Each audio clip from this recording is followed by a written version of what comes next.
horregatik. Dakizuen moduan, Gernikaren bombardeketaren 84. urteurren harira, Gernika Memoren Lekuko plataformak egitarau zabal bat, nahiko osotu bat, aurkeztu izan dugu, hainbat eragile eta elkartek parte hartzen dugu, besteak beste IPES elkartea.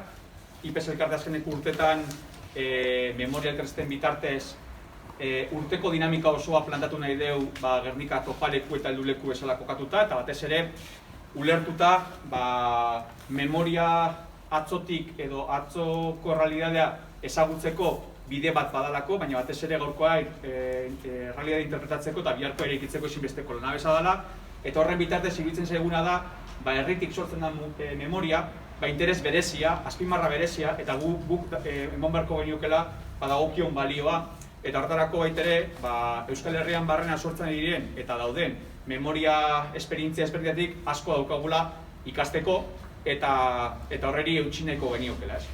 Orain dela 2 hilabete goratzen bazarete, bakiko esperientzia ukin gendun, behin nahiko afurtxu bat larri zerbitzaten bakioko esperientzia Gernikara ekartzeak ekarra zuen agaitik, eta gerora ikusi genuen kriston lan egin zutela, egiten dabiltzatela, eta asko daukagula Gernikarrok edo Gernikatik ere ikesteko. Orden, saio berdinari edo logika berdinari erantzunez, planteau dugu, aspaldi pendiente geneukon elkartea bat gonbidatzea, eta berein gandik baitere ikasi eta elkar ikasteko bitarteko bat bihurtzea gaurko espazioa. Izan ere, Bidasoa elkarten orain dela urte batzuk, Kepa Ordoki Memoria Elkarte izeneko elkartea sortu zen, hemen daude 3 kide, Kerilekona, Poldo eta Baliz, hemen dauela.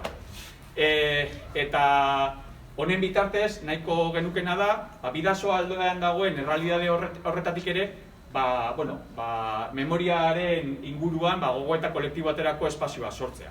Ganera, Bidasoaren bueltan dabilen errealidade horrek seguramente, zoritzarrez esango dugu, gehigarri berezioa badauko. Azkenean, Euskal Herriaren zatiketaren noriteko muga fisiko inposatu hori gainditzeko bitartekoa bihurtzen ari zaretelako, eta memoriatik ere, Euskal Herria, 7 lurralde sortuko Euskal Herri hori osatzeko ere, espazio bat bihurtzen dalako, eta iruditzen zait Gernikatik eta Gernika daukon biziotik ere, horreri ere dagokion aipaimena egitea dagokigula. Kepa Ordokiren inguruko zertzeladak eta seguramente bereiek aurkeztuko dute, ni aurrekoan bideotxo baten bitartez saiatu nintzen baitere aurreratzen, ze iruditzen zait pertsonai horrek badauka gure historia garaikidean balio erantsi bat, eta askotan ez ezagupen batetik baitere heltzen diogula, eta Gernikan bertan, Gernika Batalioaren komandante izendeko horrek badaukorren inguruko oroigarri bat, eta ziurrenik Gernikar askok ez dute ezagutzen hori berau. Eta horrek baitere zer pentsau, berko zigun. Alan dabe, gaur uste dut utziko dira beraiei, horren inguruko aurkezpen eskoz ere zorrotzago eta zehatzago emoten, seguramente pertinenteagoa dalako. Saioa bi zatitan banatu dugu. Memoria elkartetaz hitz egiten dugu sarri, eta gaur, solasaldi moduko bat planteatu dugu, eta horretarako Oiana Cabello kazetaria gonbidatu dugu ere, berak lehenengo zatian, Memoria elkarteko kidei noiteko elkarrizketa bat plantatuko die, eta hortik erator daitezke noiteko gogoetak baitere, danon artean konpartitzeko heldulekoa izango da, eta bigarren zatian, Memoria elkarteko kideek aurkeztuko digute, azkeneko urtean zelan lerro garatzen duten, zerri heltzen adioten azkeneko garaian, eta batez ere, esplikatuko digute berei, aurrera begirago daitezken proiektu egitasmoak edo nola plantatzen duten baitere memoriaren eraikuntza. Bi ni bukatzeko. Batetik, guretzako apurtxoia marka bihurtzen ari da, IPES elkartearen partetik, memoria elkarteri dagokionean, 2 elementu jartzen ditugu apurtxuet gure ikuspegi eskerterretik, gure gainbalioa bateko egiten, ez? Direla, batetik, prentsa dosier bat banatzen dizuegu, nahi eran baliatzeko, batez ere ikusten dugulako askotan memoria, eta belaunaldi berriek igual agian ulertzen dutela memoria iraganeko kontu bat dela, eta prentsa dosier honek erakusten digu besteak beste adibide xume bat bezala, memoria egunero egiten dan zerbait dela, eta egunero mas mediatan adibidez presente dagoen kontua da. Eta kontua da, gu hor gauden presente, gu hor ahotserik badukagun, eta ahots horren bitartez guk zerbait eraldatzen badugun. Beste norbaitek, ziurrenik, asmo horreri helduko dio eta askoz ere indar eta botere gehiarekin. Eta horrek zer pentsa beharko zigun. Bakioko esperientzatik eta gaurdaino egindako prentsa dosier, selektibo bat, baina ez da. 2 hilabete pasatu dira, eta dituzelako totxo. Horrek esango nahi duguna da, memoria egunero dagoen zerbait da.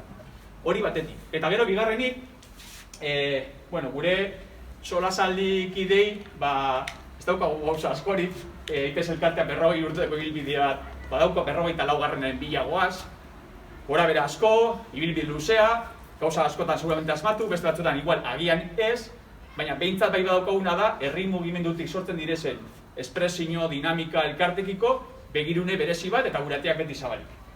Eta hori baitere, Gernikara etortzerako momentuan, emoten diogu balio berezi bat, kontu konkretu bat eta dela, guretzako oso garrantzitsua, oso simbolikoa dan, oparitxo bat emoten dugu, eta dela, Gernika batzordeak ordezkatzen duen txoriaren oparia. Ikusten dut peli badaukala, baina bigarren badaitere oparituko dio. Elkarteko kide batek utzi dit, a propósito ekartzeko jantzita. Mila esker.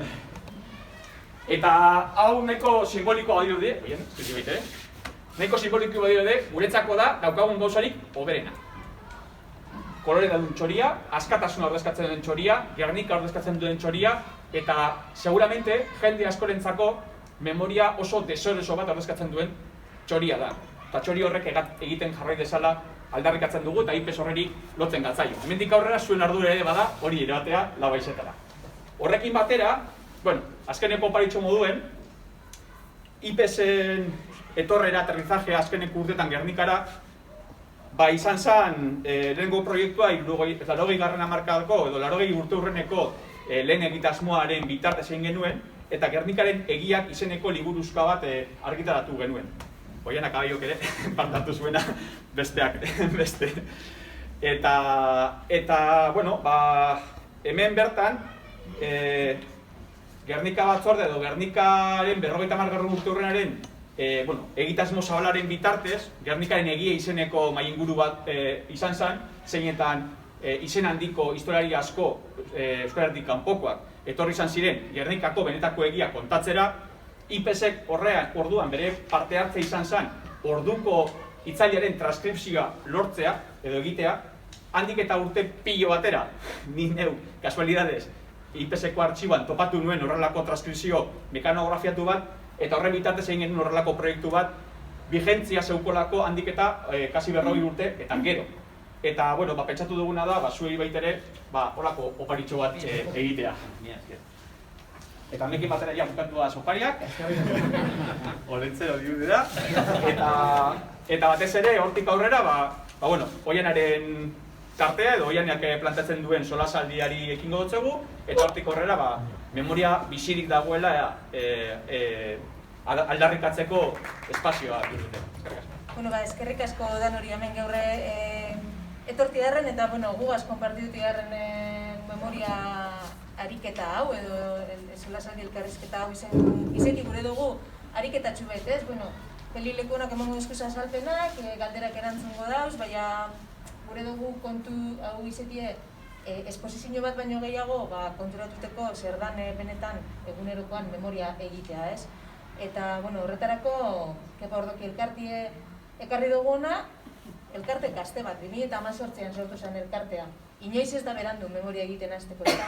Noski ez ez. Inoiz ez da berandu oroimen alantzeko eta guk hala egin dugu eta hala gabiltza azken 3 arte hauetan.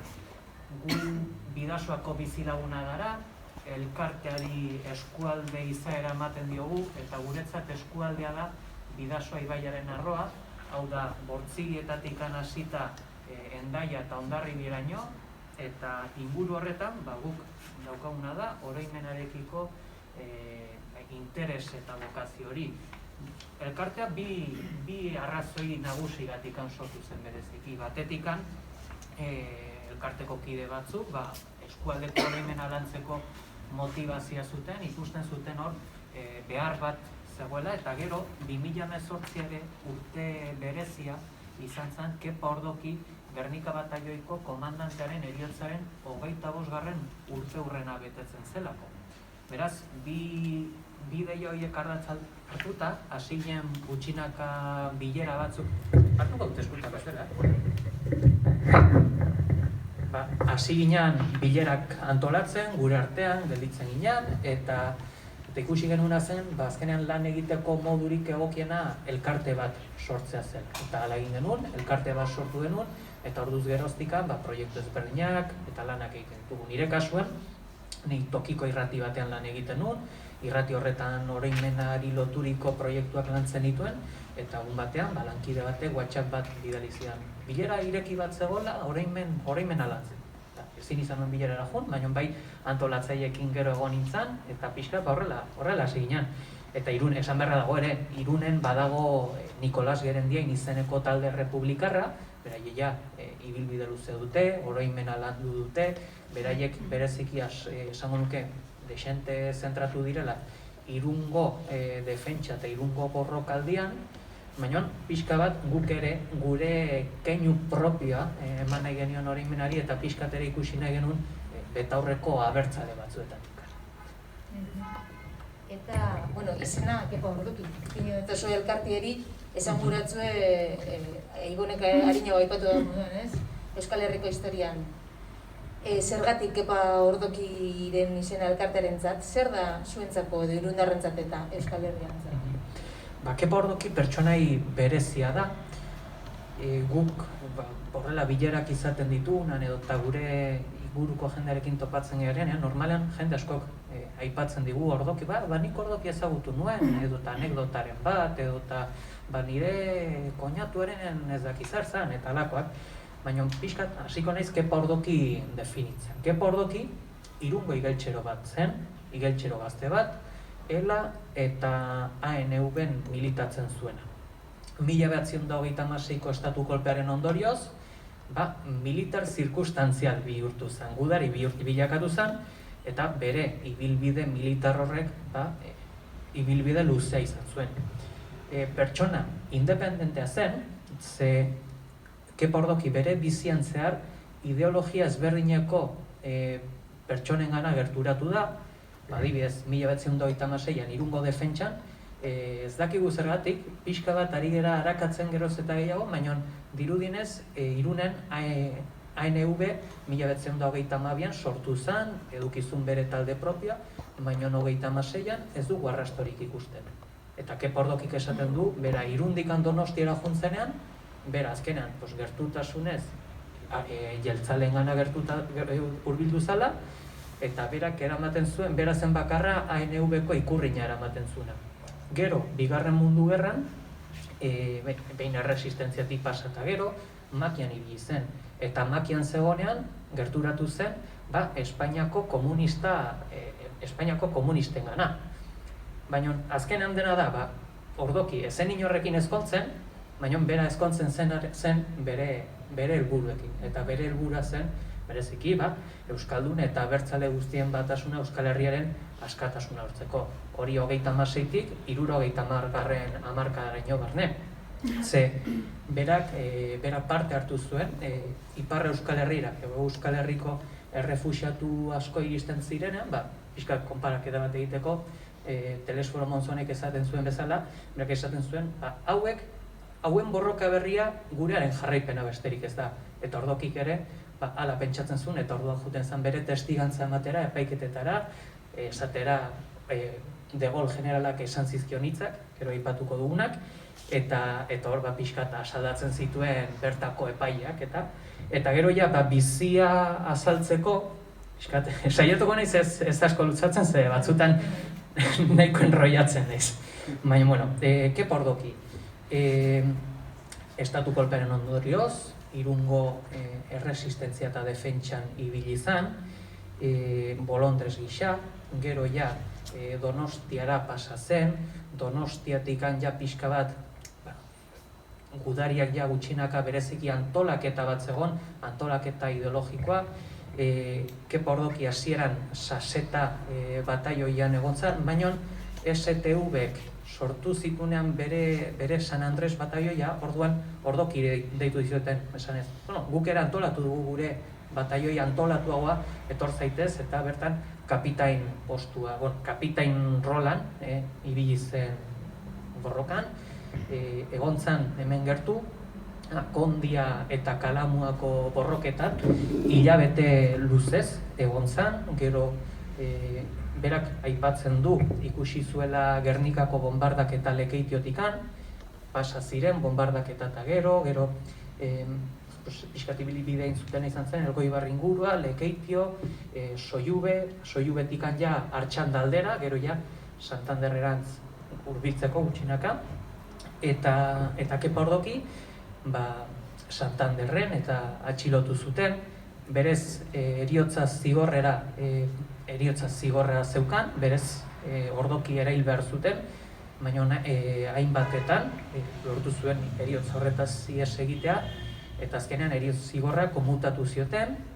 eta komutazio horrengatikan Helduesoko espetxera leku aldatu zuten, eta hor, pixkat ikus dezakegu, Kepa Ordokiren berezitasun horietako bat, non Kepa Ordokik bere espetxeko kide batekin lortu zuen bertatik ihes egitea, 3-4 bat egunetan 200 kilometro egin zituzten oinez, pasa ziren Helduesotik Endarlatzaraino iritsi arte, eta Endarlatza dela Lapurdi, Nafarroa eta Gipuzkoako muga, eta bertaraino iritsi zen, bertan Biriatun atxilotu egin zuten, Gurseko kontzentrazio esparrura bidaltzeko, baina bertatikan ere ihes egin zuen, egon zen Lanemezaneko armategiak lanean, eta hor Bigarren Mundu Gerrarekin erresistentzia mugimenduetan ibili zen, eta gero pixkat Gernika batai erresistentzia mugimendu horietan ibili zen, hasieran modu improvisatuan, gero antolatu zuten makia, eta Eusko Jaurlaritzak enkargatu zion, Kepa, sortu behar dugu Bigarren Mundu Gerran parte hartuko duen Euskal Unitate Militarra. Orduan berak egin zuna izan zen, makian izango ziren bagian 400 bat pertsona edo, eta berak esan pixkat hor barne krisi bat sortu zuen taldea banatzeko, eta lortu zuen talde horretatikan 200 bat pertsona ateratzea, eta 200 pertsona horietan postu duen Euskal Sozialistak, Euskal Anarkistak, komunista gutxi, baina Euskal Jeltzaleak edota Euskal Abertzaleen ekintzako militanteak, eta gero Pointe Grabeko guduetan ibili zen. Kepa Ordokiren izena daroa zue, ontsa aipatu duzu mamitsua dela, beren historia eta beren bizia. Oso. Baina mami gehiago atara gurea deutzezu zuek elkartetik bidasoako memoria egin gura duzue. Baina tarte bat ipini duzue, 1996-tik 1978-ra. Badeko horrek arrazoiren bat, errelato zuzena da, oraindik berreskuratu aldana, berreskuratu nahi duzuen hori? Berez, 1996-1998 epea da, orainmen mugimenduak beti irizpide bezala hartzen dugun epeak, azkenean, eta guk ere uste dugulako epe horri, estatu kolpe matxina da, frankismoa eta gerora deituko trantsizioari, uste duguna da, epe horri oroimenaren ziurtagiriak eman behar dizkion. Hau da, garai horiek egia, justizia eta erreparazioa merezi dute. Eta errelatoari dagokionez, nik esan nuke, hainbat errelato daudela. Errelato batzuk, gezur edota errelato ofizial bilakatu dituzte. Guk ikusten duguna da, ere mailakatu egin direla errelatoak. Batzu dira bigarren mailakoak, beste batzu lehenengokoak. Eta hor, gertatzen dena da, gure eskualdean zehazki, gertatzen dena da, badudela jazoera, pertsona edota kolektibo asko, egia, justizia eta erreparazioa merezi duten. Eta horregatik guk gure elkarteko estatutuetan, bigarren estatutuak zehazki dio, bidasoa bailaran askatasuna, demokrazia eta justizia sozialaren alde borrokatu edo bizitza eman zuten pertsonen oroitzapen historikoa berreskuratzea eta beren ideiei duintasuna ematea eta zabaltzea, pixkat definizio hori guretzat da errelato zuzen bat sortzea. Hori da bai, eta beste proiektu bat ere garatu izan duzuen dela gitxi, izan zirenak eta izango direnak, ez? Zuk aipatu duzun bestelako errelato horiek bilatzeko. Herritarren testigantzak bildu duzu ez, proiektu horretan, bertsio ofizialarekin gero kontrastatzeko, ez? Zergatik da hori garrantzitsua eta hori egitean, zerekin egin duzu topo? Pixkat, proiektu horren muina da, oroimenean, emakumean nun dagoen ikusi behar dugula ere bai. Eta guk ere askotan egiten duguna akatsa da, ze azkenan asko hitz egiten dugu Kepa Ordokiz, baina gutxiago hitz egiten dugu Orosi Ordokiz, Orosia zen Keparen arreba, eta bera zen Socorro Roja Internazionaleko burua Irunen. Beraz, ez dugu zertan bigarren mailan utzi behar Orosia. Eta ja pixkat proiektura zentratuta, guk proiektu hau da, webgune bat, dautituenak hainbat testigantza, 125 emakumearen fitxak, 125 emakume horiek fusilatuak, epaituak, zigortuak, erbesteratzera behartuak edota susmagarrien zerrendan egondako emakumeak dira, 2 emakume elkarrizketatu genituen, Rosi Perez eta Junkal Violet, eta pixkat oso esango nuke emakume berezia direla, edo behintzat beraiek alako prestutasuna eduki izan, guri kontatzeko beraiek jasan zituzten jasoera krudel horiek, behintzat oso esker honekoak izan dira, hori banatu ahal izan digutelako, eta gaur hemen hori sebera aipatuko dudalako. Eta gaur, adibidez, Rosi Perez eta Junkal Violet oso gaztetxoak ziren 1926an, gerrako aurrak direla esan dezakegu, naiz eta ez izan gerrako aurroiek eramaten dituztela beste herrialdetara, baizik eta gerrako aurrak, gerra aur bezala bizi zutelako eta matxinadak beraien haurtzaroa lapurtu zuelako. Rosiren aita Madrilera urruntzera derrigortu zuten. Hain ez ezaguna ez den kastigo bat. Zu bizi zaitez hemendikan 300 kilometrotara. Junkalen aita erbestean egon behar izan zuen urte mordo batez. Gero Junkal, pixka ja nerabeagoa zenean, ja lana eskuratzeko intentzioarekin Irungo pospolo fabrikara juntzan. Eta hor berak esaten du, eta oso ondo eraitzen du, nola han bertako nagusiak esan zion, a familia de rojos no se le da trabajo, eta ostikoka bota zuten emakumea. Gero, Rosi Perez, bera Bartzelonan egon zen, urte baterekin, bera 1925 jaio zen, eta Rosi Perezek inoiz ez du ezagutu bere anairik zarrena Pablo. Pablo frontean egon zen eta Mataronera hil zuten. Eta orduz geroztikan, ja, ez dute zer jakin, berak nahiko tristez beti esaten zuen bere amaren utxune horietako bat izan zela, bere amak nahi zuen esaten zuen gutxienez utzina zuen nire semearen gorpuzkia ikustea eta ez zioten utzi, eta orduan aurrera egitea izan zen beraien bide bakarra. Baina gero pixka bat emakume apur bat helduagoetan fijatzen garena da, ez dugu beraien testigantza jaso, zoritxarrez, baina bai, nik esango nuke horrela asko inpaktatu didan aurkikuntza bat izan da Irungo erreketek idatzi zuten susmagarrien zerrenda bat. Bertan gizon emakume asko daude eta irakurriko dizkizuet esango nukenak 3 potentenak direnak. Aurora Escales, Irún, actuó a favor de los rojos durante el dominio de los rojos en Irún, actualmente en Vera. Señalado, rojo, pa. Viuda de Vidal, Fuenterrabía. Tiene la taberna de la cofradía donde acude todo elemento pescador, persona que no es adicta y que no debe continuar en el puesto. Juanita Mancisidor, Irún, expresidenta de las Emakumes, pagó 8.000 pesetas de multa, castigo insignificante por el daño que ha hecho a España. Ikaragarria. Eta hau ezkenan da, kariko paper zeboia horietan mekanografiatutako zerrenda bat, eta gero, zu hasten zera behiratzen beste iturrietan, topatzen zu, 1951 ekonomikoki errepresaliatuak izan ziren pertsonak, edota ondarretan atxilotuak izan ziren pertsonak. Eta horra ikusten duzuna da, zerrenda horiek, zirriborro horiek, funtzio bat eduki zutela eta funtzio hori zela bertako pertsona guzti horiek errepresaliatzea. Eta gero ere, adibide bitxi bezala, hor iruditzen zaidana zuk Gipuzkoako artxibategidera joten zarenean eta ondarretan atxiloturiko emakume bat edo gizon bati buruzko informazio eskatzen duzunean, emakumearen dosierra normalean 3-4 orrialde izaten ditu. Gizonak beti izaten ditu 6, 7, 8, normalean gizonezkoen kasutan handiagoa dira. Orduan, honekin zer esan nahi duena da, frankismoak egin zuen errepresioetako bat izan zela, emakumea eta garairako emakumeak zuen mugimendu antolatuak guztiz ezabatu. Existitu ez balira bezala, eta horrek guri gaur arte zer ekartzen digu, gaur egun daukagun sistema matxista. Eta zuk aipatu duzu, bi errelatu baina ezin izan dituzuela jaso, asko galduko ziren, bidean asko galdu dira. Uste duzue edo sentsazioa daukazue emakumeen historia edo bertsio ofizialean idatzi barik dagoela?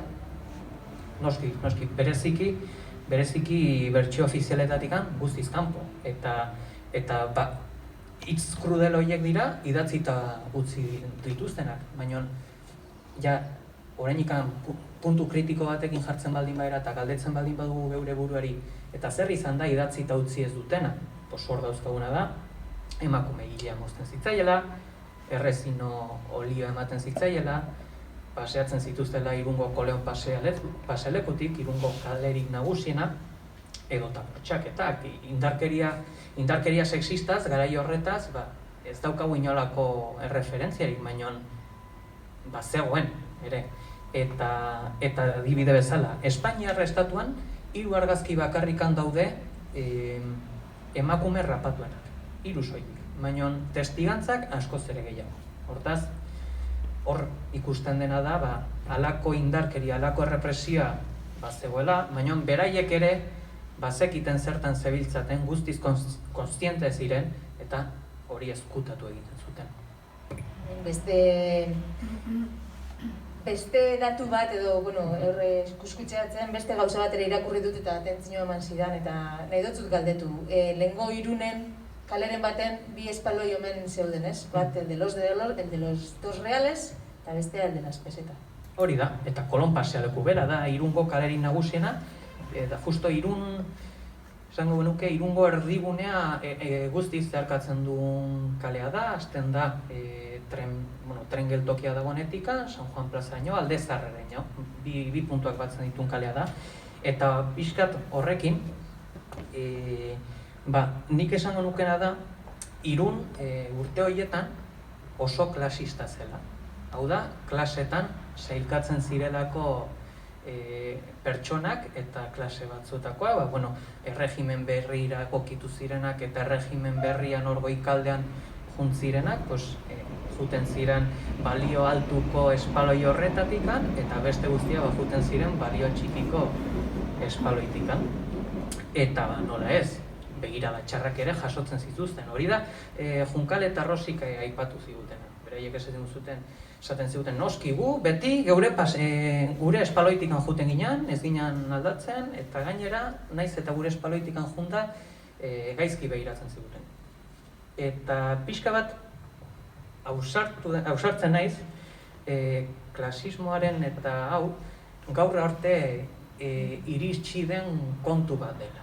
Eta garaiko frankismoan ezarritako klasismo horren zantzuak topa daitezke gure herrian hain iskanbilatsua den kontu batean, dela alardea. Honekin ere topatu gara. Alardea konpainietan antolatuta dago, eta hor kargua daude, generala, kapitaina, sargentua, dena delakoa, eta estatu kolpe osteko lehen alardetan, postu horiek nortzuk hartu zituzten, noski, aduen agentziak zituztenak, dendari berri horiek, negozio berriak lortu zituztenak, eta oso adibide garria da aduana agentenak. Hor, alardean badago unitate bat, dela kaballeria, zaldi gainean juten direnak, historikoki, hori urte luzean zehar, hor bertan juten ziren, aduanako agenteak zirenak. Eta adibidez ere, bat izan zela generala, bera hasieran ustez erdia bertzale omen zena, gero sekulako frankista bilatkatu zen, eta izan zen aduanako buruetako bat, Ricardito Rodríguez. Eta hor, gertatzen dena da, erregimen berrira egokitu ziren pertsona horiek, alardean bertan eskuratu zutela botere postu batzuk, eta gaur egun postu horietan aldaketak egon dira ere bai, jende xumeare sartu da postu horietan, nola ez, aldatu egin da, baina badaude ere beste postu batzuk, eta pixkat direla hoien ondorengoak. Eta honekin, ez ditut pertsona horiek epaituko, beraien aita edo aitonek egin duten atikan, baina bai hor ikusi behar da, beraien ibilbide horretan delako, beti esaten dena, pues sí, porque es el hijo de. Eta hori Irungo Alardean gertatzen den kontu bat dagoela. Baina, bueno, eta haratago jungoena. Estatus eta klasismo hori oso ondo definitzeko badago esaldi bat, ITV. Irunez de toda la vida. Hori da marabila bat. Eta Irunek 50. hamarkadan etorkin asko jaso zituen.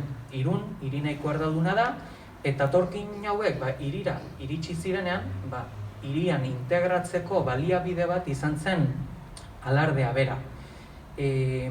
Naiz eta ez zuten lortu ITV izan, irundarrismo eta klase horren artean pixkan mugitzen hasi ziren, eta lako sentimendu hori ere beneganatu zuten integrazio bezala. Claro, integratu ziren, baina integratu ziren Irungo klasismoan. Pues bueno, ze faena. Eta askotan geldatzen da, baina zuek Irunen alarde kontuekin zergaitik ez duzute aldatzen, zergaitik kostatzen zaizuen beste, zergaitik zarete hain kaskagorra. Nire hipotesietakoa da, alardeak balio izan duelako elementu integradore bezala. Eta esaten da, tradizio sakrosantua, baina benetan hori. Eta adibidez, Junkal Violet aipatuta berriro ere. Junkal Violetek alarde aipatu zigun. Nik esango nuke Junkal Violet bera alarde baztertzailearen gertukoa dela. Baina berak aipatzen duena da, gaur egungo alardeak tontakeria, seriotasun eta erredundantzia handia daukala, ez dela jai bat. Eta nik uste dut dela, erredundantzia guzti horiek direla, klase hori mantentzea, irundarrismo hori mantentzea, eta horretan ere sartzen da, emakumearekiko bazterkeria mantentzea. Eta horregatik guk gure lana da irundarrismo horren molde berriak, molde zintzoak eta molde zuzenak sortzea. Adibide bat, zergatik da garrantzitsua memoria bizia egitea, ez? Hori zera. Argia. Eta aipatu duzu, etorkinak eta. Galdetu nahi dutzun, Irungo memoria egiteko, berreskuratzeko, barriro astintzeko, mugan egote horrek, oztopo izan aldan zuentzat, edo... Ez nuke esango oztopo izan, baizik eta kontrakoa. Oztopo izan baino, oztopo guretzat lan egiteko gure egunerokotasunean, adibidez gure elkartean badaukagu Hendaiako jendea, baina adibidez gu elkarte bezala ezin dezakegu Hendaiako udalari diru laguntza bat eskatu, gure elkartea Gipuzkoan errotuta dagoenako. Baina edukiei dagokionez, mugaren kasuak asko eragiten du, eta mugaren eragina dugu estatu kolpea eman zenetikan, nik esan nuke 1992 arte, eta adibide asko daude tartean batetikan, hor, Hendaiaraino 1996ko udan, etorri izan tren bat, tren horrek armamentua zeukan, Irungo defentsa antolatzeko, komite de no intervenzionek ez zuen utzi tren hori pasaraztea, beraz horrek zer egin zuen, Irungo defentsari iraungitze data eman zion. Azkenean, Irungo defentsa bukatu zelako armak bukatu ziren. Oso modu simple eta azkarren azalduta. Gero beste kontua da ere bai, nola jun ziren bereziki irundarrak babes bila? Hendaiara, mugaren bestaldera. Eta gero ere, kuriositate bezala, hau ja ez da bat ere ezaguna, baina Biriatun, muga pasata, bertan egon zen bilera bat Fronte Popularra eta Irungo faxisten artean. Ezkutuko bilera bat egin zuten ikusteko zer egingo izan, baina hori paper bat dago, koldo gehiago daki horretaz, eta gero ere mugako espioitzak naziak, baina hori koldoren kontua da eta koldo jarraituko du gero horrekin. Mugak orduan zer ikertu eta zer erakutsi ekarriko dutzue, eta aldieri lana ekarriko dutzue. Noski, eta gero ere, fiskalen tita batean aipatu dugula, mugaren berezitasunetako batek eramaten gaitu 1940ko abuztuaren 29. Egun horretan, Lluís Companys Sillober, Kataluniako presidenta, Gestapoko agente batek eta Pedro Urraca, Pariseko enbaixada frankistako agenteak, Espainiako polizia frankistaren esku utzi zuten. Eta hori, Irunen gertatu zen.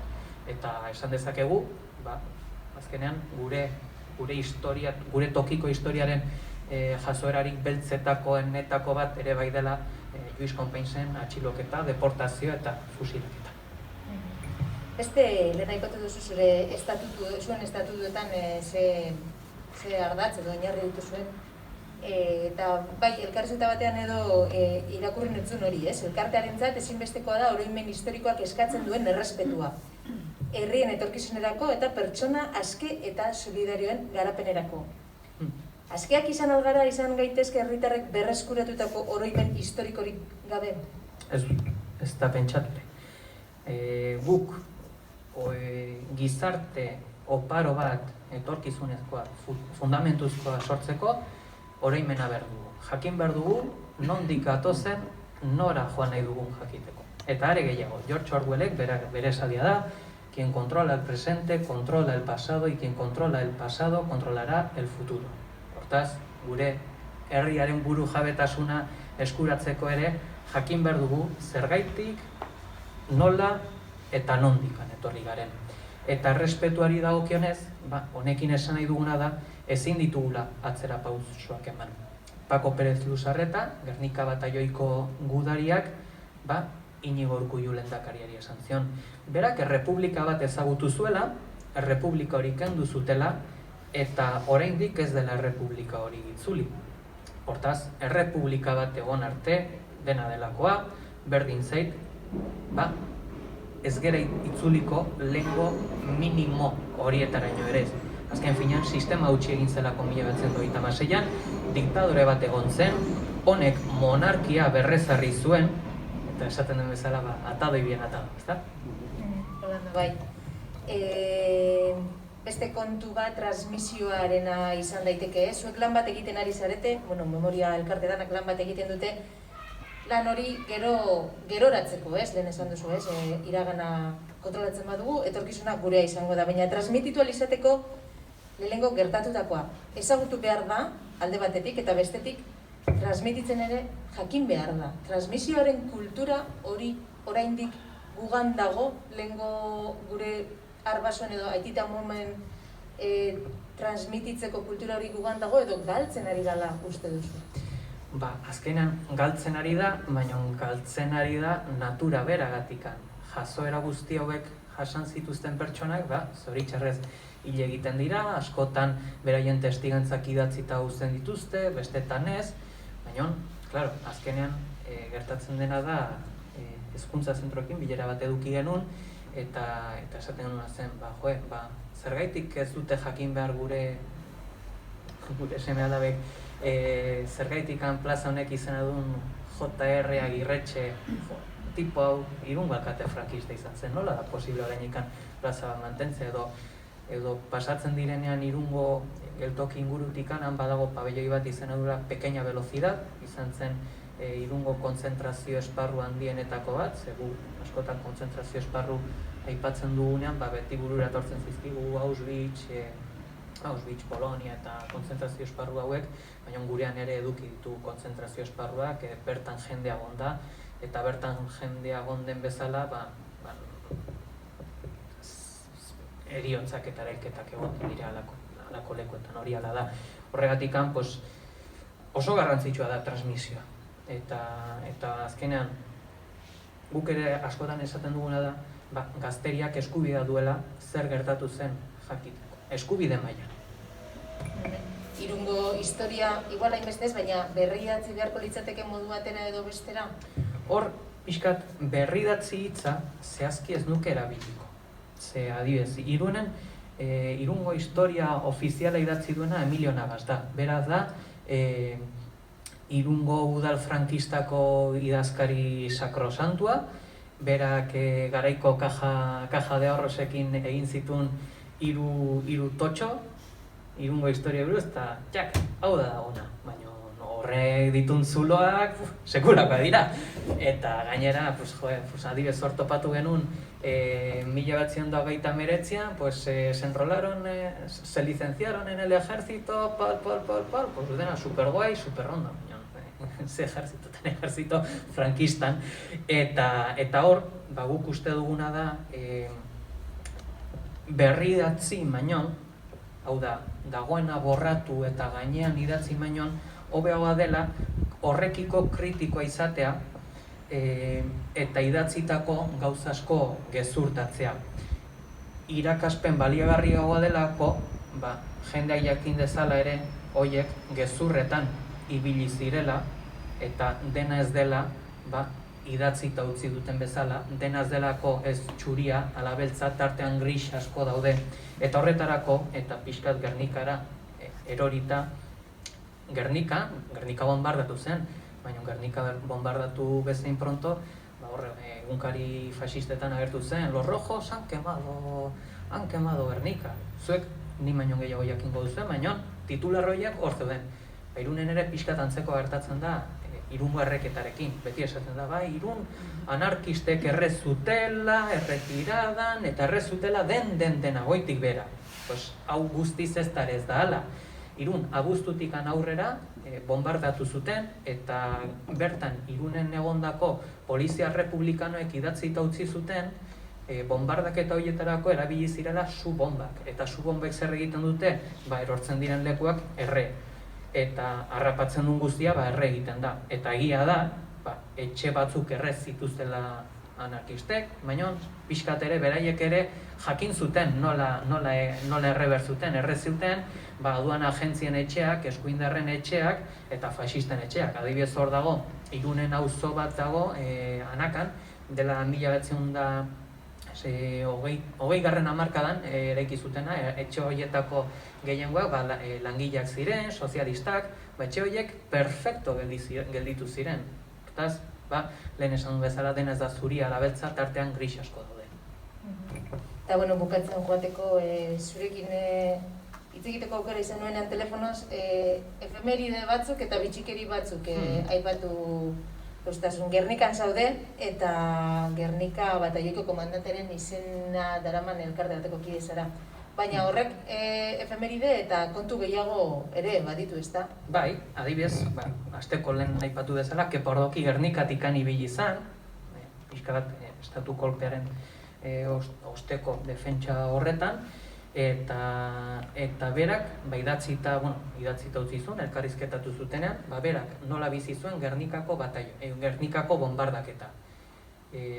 Gernikan bombardatzen ari ziren bitartean, bera Lekeition zegoen, prismatikoetatik ikusi zuten bombardaketa, entzun zuten bombardaketa nolakoa izan zen, eta bombardaketa ostean, etorri ziren Gernikara, dena erreta topatu omen zuten, ez zuten inor topatu, baina Bermeora juntzirenean, Bermeon, bertako eliza, jendez beteta topatu omen zuten, mundu guztia errezatzen eta altzena egiten. Eta Bermeon zeuden pertsona horietakoen artean zeuden Kepordokiren emaztea eta Kepordokiren lehenengo alaba. Ordokiren emaztea atxilotu zutenean, Larrinagako espetxera, Bilbora eraman zuten bere alabarekin batera, eta bere alaba espetxeko egoeragatikan eta gaixorik zegoelako ez zuten medizinarik eman eta espetxan bertan hiltzen. Gero, beste anekdota gisa, Gernika bataioiak Point de Grabeko askapenean parte hartu zuen, apirilak 14tik 21 artean, Bigarren Mundu Gerran parte hartu duen Euskal Unitate Militarra da, eta apirilak 26an, Gernikako bombardaketaren urteurrenean, egun horretan, bataioia, nola Point de Grabe askatu zutenez, bataioia desfilatzen zegoen bordeletikan, pixkat kuadro hau ere ekarri dugu, esanguratxoa delako, eta ikusten da hemengo iskin honetako erekin hori da bordeleko antzokia. Eta Gernika bataioia bertatikan desfilatu zuen, ohore guztiekin, eta hori apirilak 26 bat zen. Eta berezik ere, horko esaldi hori ere garrantzitsua da. Ze Point de Grabe askatu ostean, De Gaulle Graianeko aerodromoara joan zen, bertako unitate militar guztiei pasazien revista, eta ordokirekin topatu zen, eta ordokiri esan zion, Frantziak ez du inoiz antziko Euskaldunek gure lurra askatzeko burutu dituzuen esfortzu eta sakrifizioak. Claro, hau zer da, hau Ordoki eta Gernika bataiaren sekulakoa zen, zergaitik dago Euskal Unitate Militar bat Bigarren Mundu Gerran parte hartzen. Beraien xedea zelako, Frantzian Bigarren Munduko bataila guztiak bukatuta gero, aliatuak Euskal Herrira sartuko zirela eta Euskal Herria askatuko zutela frankismotikan. Baina hori ezen gertatu. Eta hortaz zer egiten zuen Kepa Ordokik, lehen esan du bezala, 70. hamarkadan epaiketa horietara juten zenean, epaiari esaten zion. Baina niri De Gaulek esan dit, Frantziak inoiz ez duela antziko gure lurra askatzeko burutu dituzuten esfortzu eta sakrifizio guzti hauek. Nola espetxeratuko duzu orain nire semea izan daiteken bat, eta bera ere frankismoaren askapenagatikan borroka egiten dunean. Eta gero bitxikeri bezala eta pixka txeko lan batzuk bidaltzeko bezala, Gernika batalioiak juten zen Trula izeneko ikurrina batekin. Ikurrina hau, Saseta konpainiako ametraiadoren ikurrina zen, Agirre lehendakaria Don Iban Eloitzunen ehortzi zutenean, Hilkutxako ikurrina Trula ikurrina zen, Gernika batalioiarena, eta atzetik zijoan Kepa Ordoki platazko bandeja batekin, eta horre esaten zuten Euskal Zazpi herrialdetako lurra eramaten zutela, gero lur hori hilobian botatzeko, eta ikurrin horretaz barduratu zen Andres Prieto teniente Eibarreko sozialista, gero Parisen izan, bera bereziki Parisen gelditu zen bizitzen, eta berak ikurrin hori 1983ko apirilak 27an itzuli zuen, baina pixkat ere lotuta gutxi gora bera bombardaketaren urteurrenarekin, Bordeleko ohore horiekin ere lotuta, eta klaro, zer gertatu zen, ikurrin hau berez Gernikako juntetxean gelditu zen, eta listo. Eta galdu da, edo ez dakigu, zu badakizu nun dago, zer jakin nahi dugu. Nik batzaizeanik edo lan, eta edo lan, 1991-tik. Eta nesta egon. Ez dago. Ez dakigu. Desagertu da, edo lapurtu dute, egon zan ikerketa bat, eskaera batzuk egon ziran, baina ez dakigu zer gertatu den. Ukana hori izto zuri. Olbira, gu. 1991. Bai. 1990, hori izto batzen urtea zehatz. Hor gertatzen dena da, Batzar Nagusiak sortzen direla berandu. 1991 da estatutoa, da lurralde historikoen legea ustekoa. Horrek emoten dutze Batzar Nagusi eta ordura arte diputazioak eta Batzar Nagusiak ziren organo berdina banatzearen aukera. Eta hor gertatzen dabe bai banaketa patrimonial bat. Hau da, erabakitzen da nor gertatzen den segaz eta tarte horretan izango zen. Nik ezagutu da zanak, orduko langileak, eurek ez daki ezer, Batzar Nagusitako langileak. Hor Euskal Gizon... Zara dela nik asmatuko netzeko neuke, berbada Sabinetxean soziatikoa dela. Baliteke. Hor, ofizialki ikurrina jaso zuena izan zen Carlos Garaikoetxea lehendakari. Eta bai badakigu, adibidez, Eusko Gudarosteko hainbat ikurrina Ajurianean gordeta daude. Baina Trula hau zehazki galduta. Eta inorrek ez dakizera. Nik uste dut elkarrezketa ariketa honegaz argi geratu dela gure memoria eta gure hurbileko memoria herri batetik izen edo bestetik nahiko lotuta dauela eta elkarlanerako zubizek etorkizun baten eraiki aldirela, ez? Bai. Ez dakit besterik nabarmendu nahiko zenken edo... Ez, nik gehiago ez dut luzatu nahi, hitz egin behar nunaren bikoitza hitz egin dut eta honen koldoren txanda da. Hortaz, hemen utzi gustatuko litzea. Aderak orain edo gero? Nahi bezala, Gero, beto igual. Bai, aurkezpena eta gero, zebestela bera. Trula hori izena nondi datorela? Trula izena ez dakit zehazki nondik datorren, ez dakit moteren bat den, baina horri ikurriñan jartzen duna da, izkildiar taldea, izkila metralladora delako, baina egia esan Trularen ziur ez nago nola den, Izan egongo Asturias erortik, ezta? Zolako izena Asturias ramuten dagoen. Gustatzen dut, txorraketa. Zaki.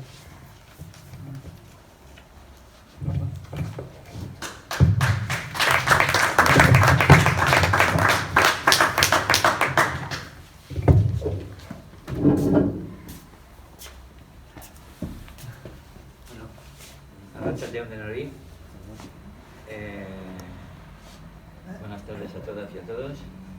Y bueno, yo voy a empezar a trabajar el tema de la comandancia de Bidasoa, que es por primera vez sacamos a la luz esta investigación. Es una investigación que sigue abierta, aquí no se termina nunca, siempre se van aportando datos y que, bueno, de una manera o de otra nos demuestra, como ha dicho Peli, que muchas mentiras siguen existiendo en la historia que tenemos en nuestro país, pero bueno, esto no lo vamos a arreglar hoy.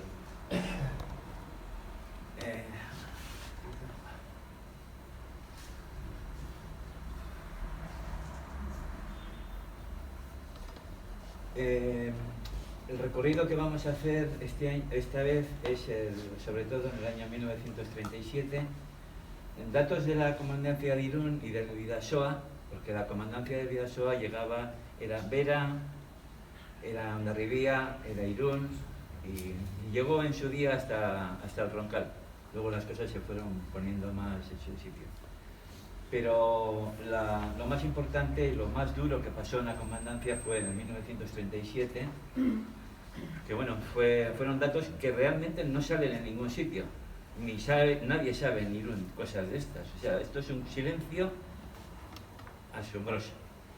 Y ponemos el 1947 porque en ese año, que son 2 años más tarde de terminar la Guerra Mundial, seguían habiendo detenidos por el contraespionaje francés de gente que trabajaba para la comandancia, con nombres y apellidos.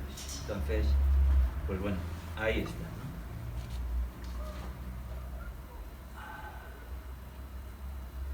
La estructura de la comandancia militar era bastante simple, pero era una especie de holding. Yo siempre lo suelo llamar que era un holding, como estamos acostumbrados hoy día a todo lo que nos meten económicamente.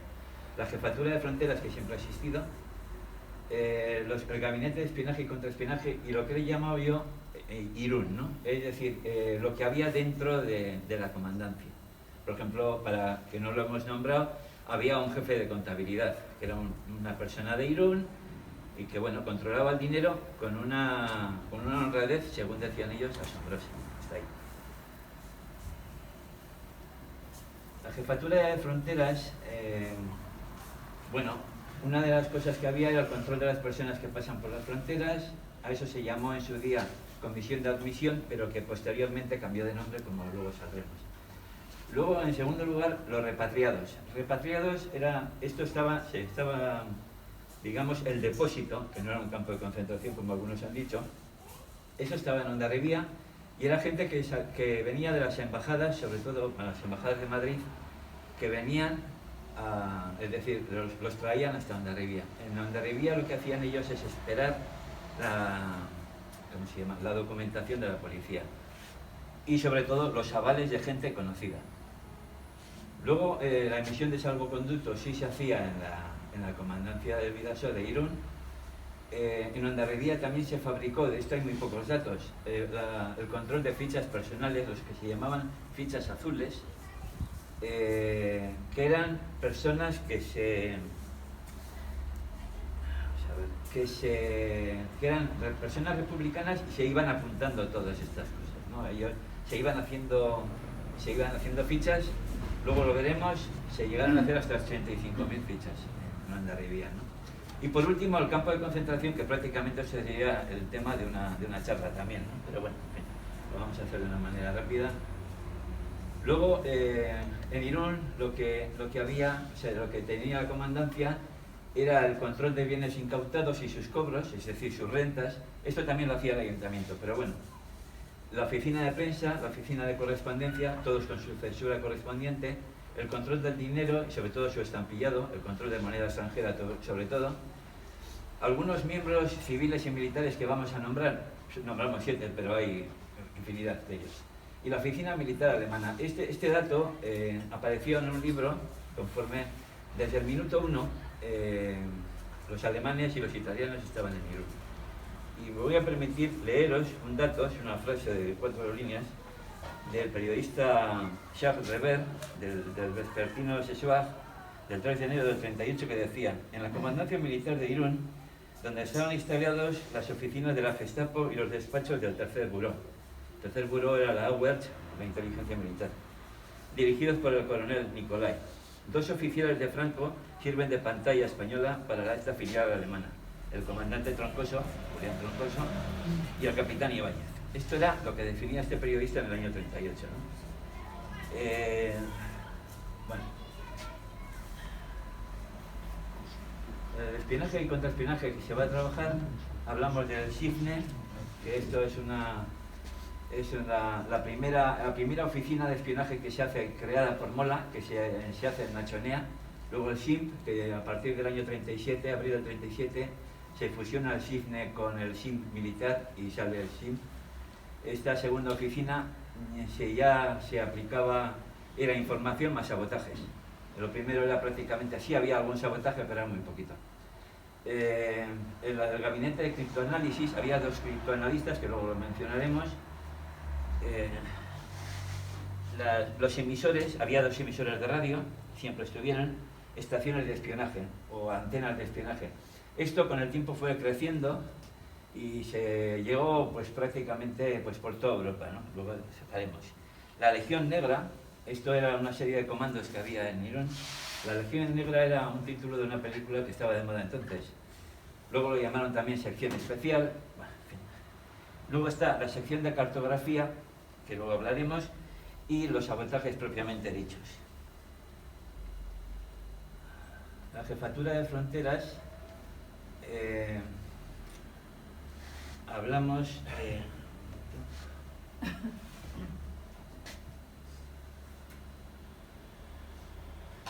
bueno, vamos a ver. Como hemos dicho, o sea, un segundo. ¿No mancha?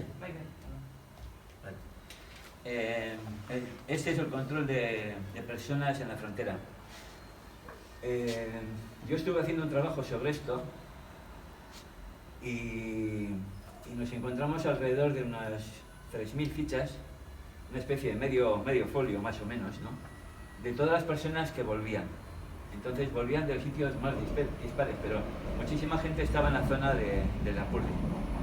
Entonces te vas encontrando gente que si el día 5, el día 4 fue ocupado Irún por los franquistas, el día 12 aparecían ellos, ¿no?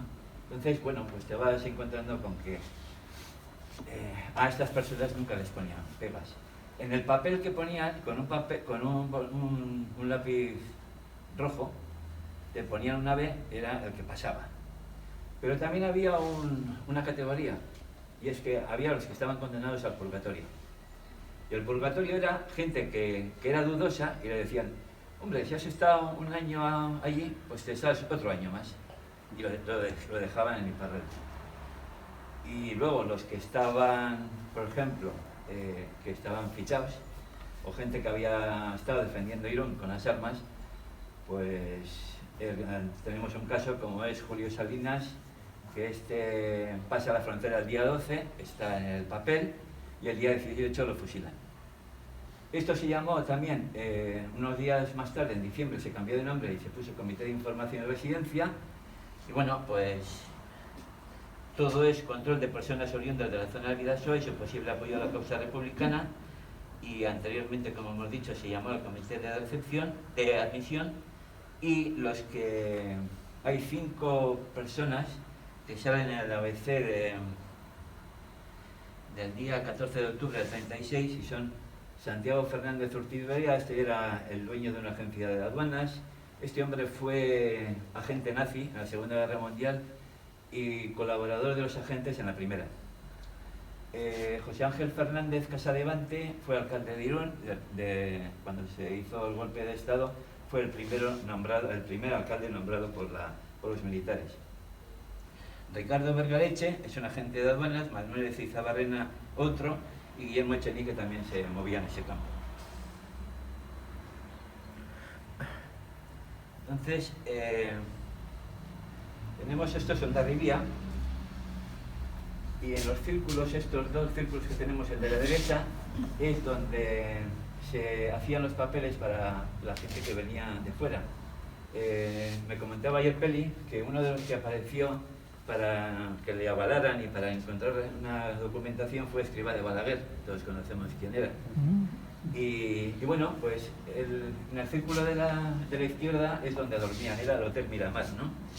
Y estas personas, a pesar de todo, eran interrogadas para sacar lo máximo posible de información, porque a veces esa información, por ejemplo, de Madrid era muy interesante para la quinta columna. Por ejemplo, se realizaban a todas las personas que llegaban a dicho depósito a través de la embajada los interrogatorios. Y el motivo de su interrogatorio era en tener información de esas personas y de su entorno. Esta es la foto de delante. Y bueno, pues era el centro de retención. Y esto era lo que en su día fue el Casino Mirenchu y dependía de la comandancia militar del Bidasoa. Había, como hemos dicho antes, se hacían salvoconductos y uno de los responsables fue un militar que estuvo desde un principio en Irún, que fue Estanislao Cubas y Urquijo, conde de Jacarilla, que como anécdota os diré que este señor, en el año 37, la situación económica de la comandancia era absolutamente en bancarrota y organizó con un torero, Antonio Bienvenida, que estaba enfermo en Donosti, una corrida y los beneficios fue para la comandancia. O sea, imaginaros cómo estaba el panorama. Entonces los salvoconductos para salir al extranjero se firmaban, como veis hay una anécdota en este salvoconducto y habla de Nacho Enea. Esto significa la comandancia de Irún y Nacho Enea, que era una estación de espionaje en San Juan de Luz, estaba constantemente recibiendo y emitiendo informes y los salvoconductos. Ya veis la fecha, que es febrero del 37. Y el segundo es el salvoconducto para territorios liberados, entre comillas. Os diré que estos eran los permisos que se daban, por ejemplo dice, permiso que se daban a las personas para visitar lugares ocupados por los sublevados. Se les hacía a los periodistas cercanos a las tesis franquistas y a las personas que hacían turismo en dichas zonas. Se hacía turismo bélico. Esto ahora se lleva, hemos oído en Irak y compañía, ¿no? Pues en el 36 también había. Sobre todo aparecían muchos franceses, aristócratas franceses sobre todo. En fin, hay gusto para todo. Las fichas azules que he mencionado antes pues fueron creadas en base a los interrogatorios de las personas que abandonaban el campo republicano. También fueron por las aportaciones de la antena de espionaje de Nacho Enea, que funcionaba una especie de, no voy a decir de embajada, pero sí como un consulado. Había muchísima gente, muchísimos aristócratas, que luego lo veremos, y sobre todo mucho alemán, militar alemán, y mucho agente de espionaje italiano. De Biarritz, en Biarritz existía una habitación en el Gran Hotel donde se hacía documentaciones y fichas. Y por último, el fichero de Cataluña, que este es conocido porque los carlistas catalanes hicieron desde el comienzo de la República, más o menos, hicieron un fichero de personas adictas a la República y bueno, fueron haciendo y era muy interesante. Entonces, antes de que fuera ocupado, o sea, fuera aprendido por la policía republicana, lo trajeron a Donosti y estaba en la calle Prim 21, que era donde estaba la sede de los carlistas. Estas fichas, por ejemplo, se hicieron por toda España, pero en Hondarribia se hicieron 84.700 de personas republicanas, bien militantes de partidos, bien personas que apoyaban a la causa legalmente establecida. Las fichas eran realizadas por mujeres, cercanas, aquí tenemos un rol de género también, las fichas eran realizadas por mujeres cercanas a la causa franquista, como las Margaritas y la sección femenina.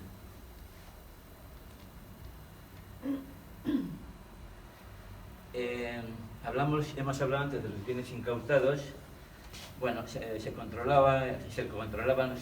cobraban los alquileres el ayuntamiento y la comandancia, y por ejemplo pone que de enero a abril del 41 se cobró 14.068 pesetas según la Comisión Particular de Bienes Incautados. El ayuntamiento de Irún también lo hacía, y nosotros tenemos un testimonio de una mujer de Irún, una tal Carmenchu, Y esta nos decía, esta mujer tuvo 4 tiendas, en aquel entonces eran tiendas de camisas y bañadores y cosas de esas. Y una de ellas fue quemada, una de ellas fue quemada, 2 de ellas fueron quemadas, una se cerró y la otra fue requisada por una familia de un guardia civil. Sabemos el nombre de él, entonces el alcalde de Irún, ella se quejó al alcalde de Irún y dijo, oiga, si es mi casa, ¿por qué pasa aquí, no? Entonces el alcalde dijo, bueno, ya veremos. Total, que con el tiempo le pidió a estas señoras que tenían estas del Guardia Civil, le pidió una renta simbólica, y cada X tiempo se lo daban a ella. Pero no, estaba que mordía. Pero no hubo nada que hacer, y la anécdota de esta gente es que cuando se tiró la casa, ellos se encerraron en esa para que no la tiraran. Eso se mantiene en Irún como anécdota, pero bueno. Pero era el poder que ellos tenían y lo tenían muy grande. La oficina de prensa, bueno, es la oficina del organigrama de la comandancia, era donde se daban los permisos a los periodistas, que normalmente no se daban a todos, ni mucho menos. Era impensable que periodistas del Humanité o Le Populaire se aparecerían allí. Aparecían La Croix o la Acción Française, eso sí. Los artículos periodísticos se revisaban y se censuraban, bueno, esto es por razones ideológicas y por razones de guerra. En todos los sitios donde hay combates pasa esto. Y luego hay una lista de censores que luego demostraremos, y esta oficina estaba en relación directa con Nacho Nea. Nacho Nea fue una antena, una estación de espionaje creada por los carlistas en el año 35. La misión de los carlistas era recoger y emitir prensa para dar a conocer el movimiento carlista en Europa. Y luego se estableció una especie de enlace con motos y con coches hasta Pamplona. Entonces, esto en el 35, pero claro, en el 36 las cosas se pusieron complicadas. Recién dado el golpe, llegaron a San Juan de Luz y toda la zona de Iparralde, llegaron aristócratas catalanes. Estos eran aristócratas sobre todo de la Lliga Regionalista, de François Cambó, que fue el dirigente y el que puso el dinero para que esta estación de espionaje funcionara, hasta que se quedó sin dinero. O sea, imaginaros este señor las ganas que tenía. Por ejemplo, en estos señores aparece Juan Marc, que había puesto muchísimo dinero, muchísimos lingotes de oro encima de la mesa para apoyar la causa franquista, y aparecía en Nacho Nea, ¿no?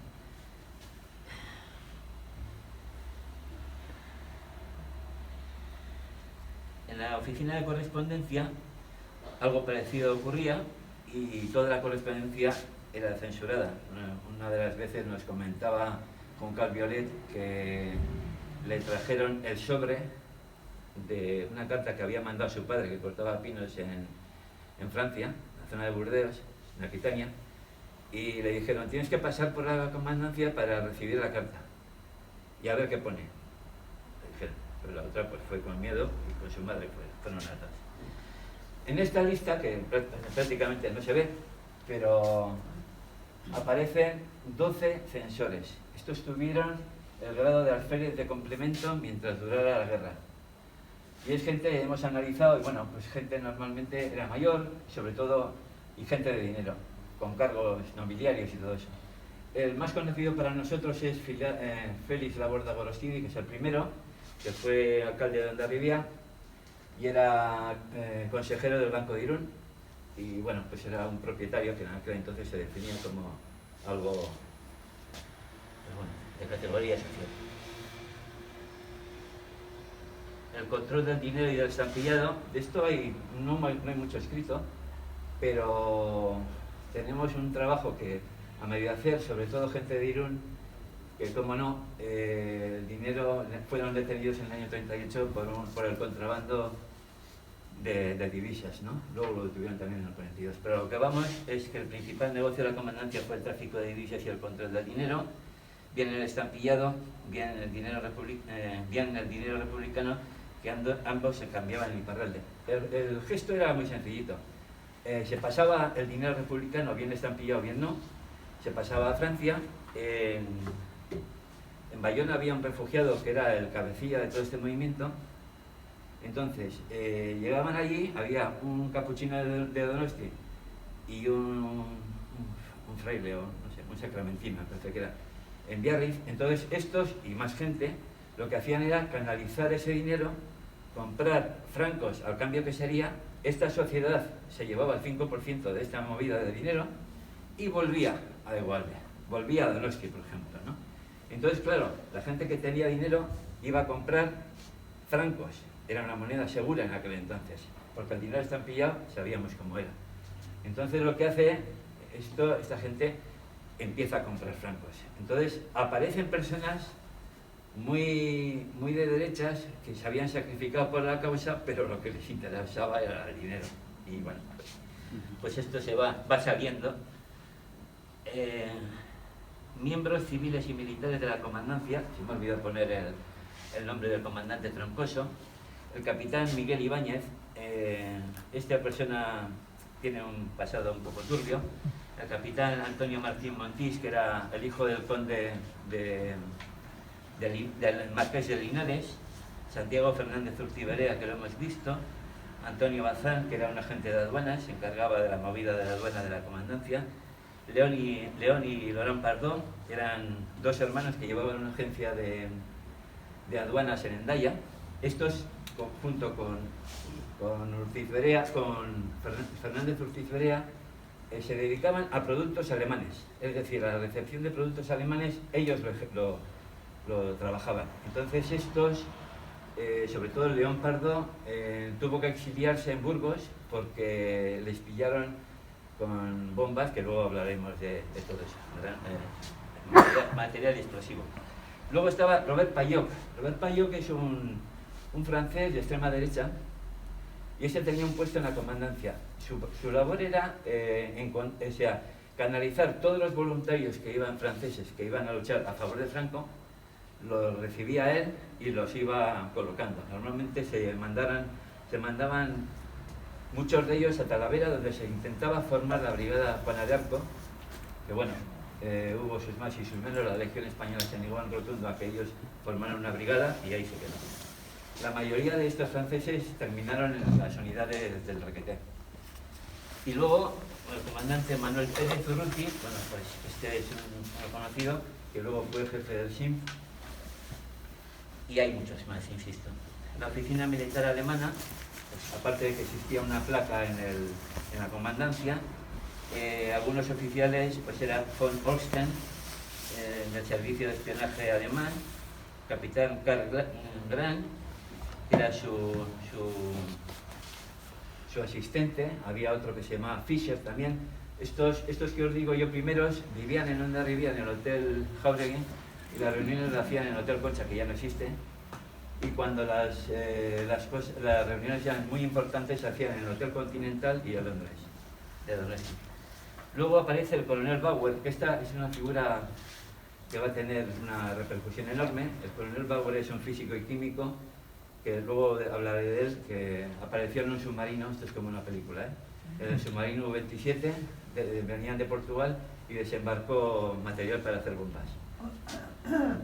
Luego estaba, por ejemplo, he puesto uno, William Mayet, que es un agente de la Albert, de la inteligencia alemana. Vivía en Irún desde el año 1937. Este dato que os digo demuestra que los alemanes vivían, no voy a decir todos en Irún, pero sí vivían en Guipúzcoa un montón. Y todos tenían un pasado militar y tenían de inteligencia. Muchos de ellos tenían ese trabajo. Para que os hagáis una idea, este investigó a los republicanos de la zona, trabajó en Nachonea también, y luego, después de la guerra, vivió en Martínez en Maine, ayudando a la empresa de morteros FIA. Y el último que he puesto, que no está en la órbita de 1937, en el 43, está este hombre como responsable del SD, es decir, de las SS, en Irún, vivía en Donosti, y es el responsable del servicio de mensajería, es el responsable absolutamente de todo. Y este señor tiene una particularidad: este señor nunca se fiaba de nadie. Su secretaria era la mujer, su esposa, y el resto no dejaba. Cerraba constantemente su oficina y no dejaba entrar. Su oficina la tenía en Donosti en el consulado. En fin, al final falleció con los años en Barcelona. El espionaje y contraespionaje, bueno, aquí como hemos dicho, lo del SIFNE, Servicio de Información de la Frontera Nordeste de España, es una red de espionaje formada por la mayor parte por miembros de la Liga Regionalista y del Carlismo. Esta es una red de inteligencia que era de carácter civil, prácticamente no había militares. Me parece que había uno, el jefe de las operaciones, que era el capitán Marchet, me parece que era de Zaragoza. Y bueno, nacieron en septiembre del 36, es decir, prácticamente con la captura de Irún, y permanecieron, aquí dice, hasta el 38,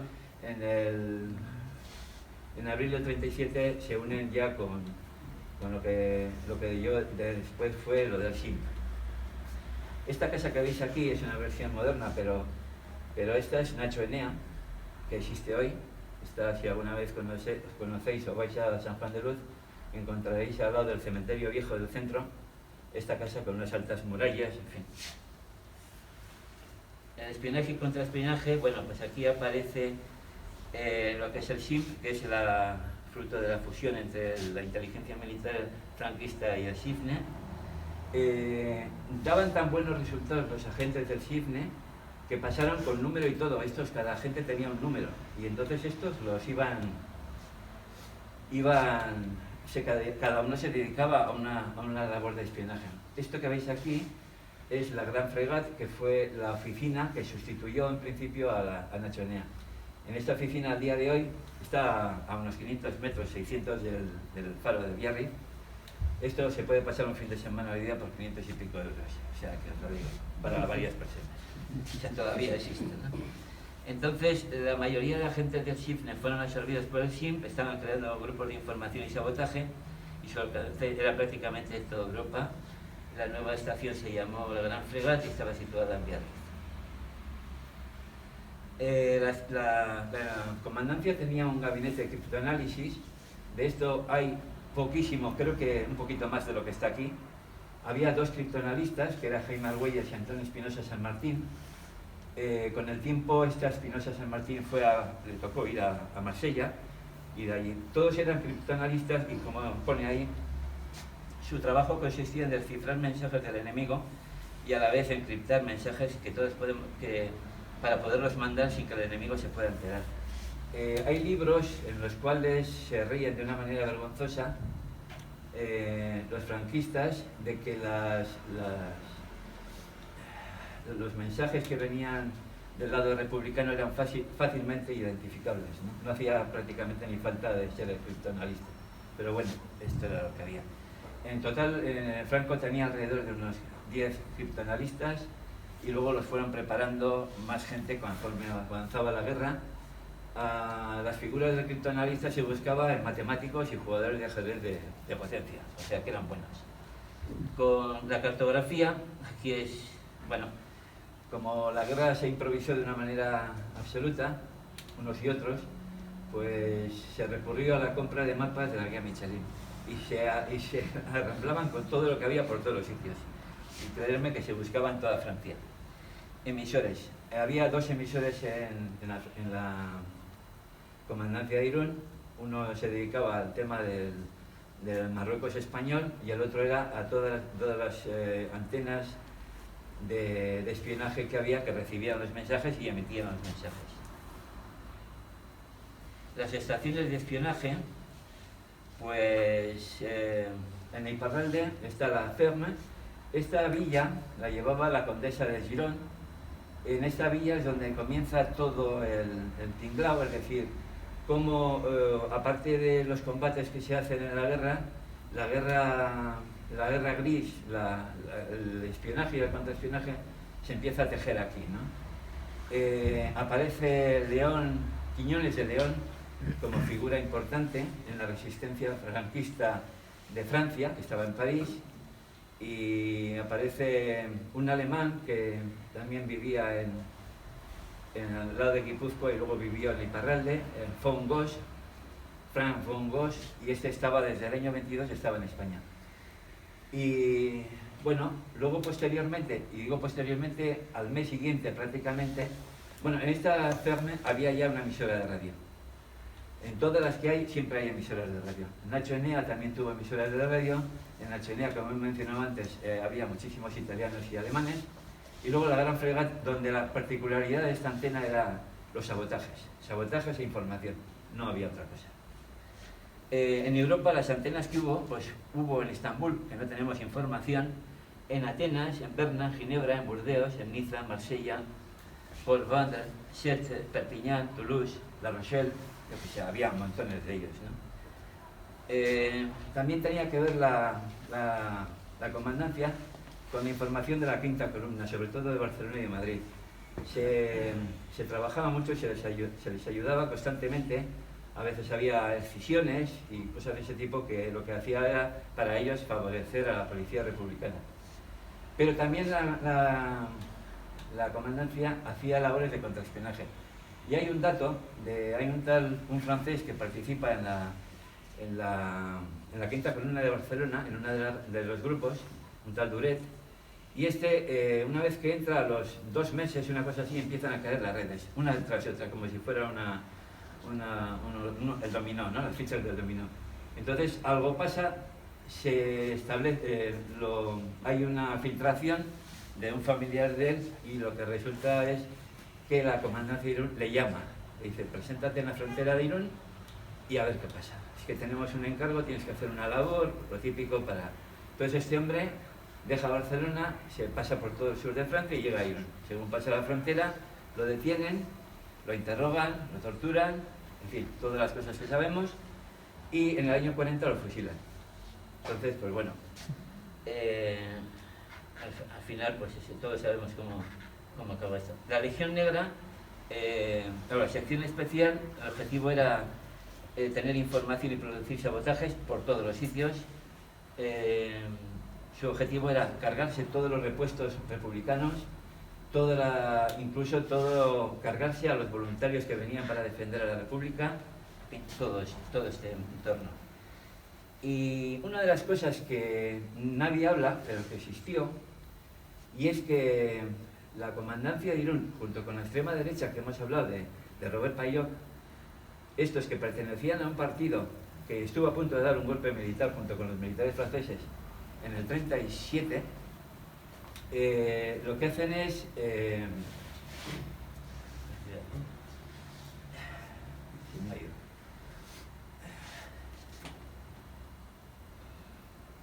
es recoger información de todos los cuarteles y aeropuertos que estaban fabricando en Francia. ¿Por qué? Los franceses, cuando vieron el asunto tan negro que era y la guerra tan duradera que estaba pasando en el Estado español, lo que hicieron es mover fichas, mover aeródromos militares, no grandes, pero sí pequeños, y tener una infraestructura militar de primera urgencia por si las cosas pasaban, porque ya existían ciertos rumores a nivel de prensa francesa. Entonces, estos agentes, sobre todo en este caso fueron 3 agentes de Marsella, el contraespionaje francés les pilló con información de cuarteles y de aeródromos militares. Ahí, a partir de ahí las cosas en Francia fueron cambiando, pero les costó muchísimo mover. Y también esta información iba para Alemania, como no, y sobre todo para la Italia de Mussolini, que participaban. Sabotajes, bueno, esto es muy largo, en fin.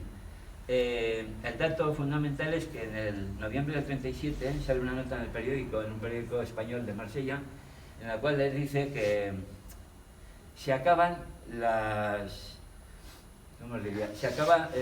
sabotajes, se acaban las explosiones, se acaba todo eso. La información sigue, pero ya no se va a hacer ningún sabotaje.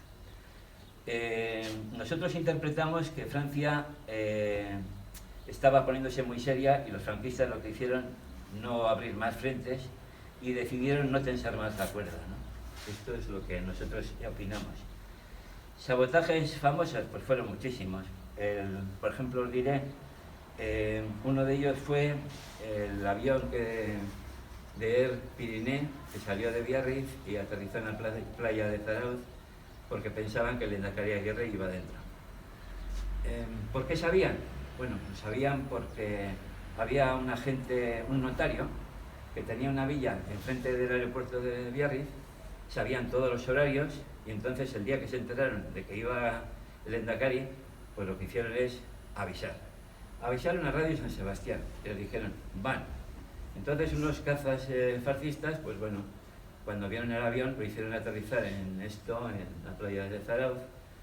El que iba era un tal Espinosa, que era el consejero de Economía, me parece que era, o algo así, y lo fusilaron en Vitoria, me parece que fue, entre otros. Pero bueno, en fin, ahí hay... Otro secuestro famoso fue el barco Campo Amor, que era un petrolero que traía gasolina regalada por la Unión Soviética y terminó en manos de los franquistas. Y el más célebre de todos los secuestros, que os digo hay muchísimos, es el del submarino C2 en Brest. Este submarino, había 2 submarinos republicanos en aquel entonces en los puertos franceses, el C4, que estaba en Burdeos, me parece, y este que estaba, no, en Burdeos no, en Le Verdon, y el C2 estaba en Brest. Entonces, de Irún salieron, hay muchas versiones, pero se calcula que salieron unas 15 comandos, 15 personas que representaban a los comandos de la comandancia, y su objetivo era conseguir y hacer el mismo juego que lo que hicieron con el Campo Amor. Coger a la tripulación, invitarles a orgías en el puerto, mujeres, bebida y cosas de ese tipo, y el resto que quedaba de guardia, apresarlos, coger, el capitán estaba ya más o menos de acuerdo con ellos, y sacar el submarino. Pero en este caso hubo problemas, porque primero que aquí hay una lectura. El servicio de espionaje de la CNT, que no he encontrado nunca, pero eso viene como referencia, eso hay que decirlo, avisó a sus militantes de que estaba previsto que se iba a dar un golpe en ese submarino. Entonces, hay un militante de la CNT que se queda con un revólver en la torreta.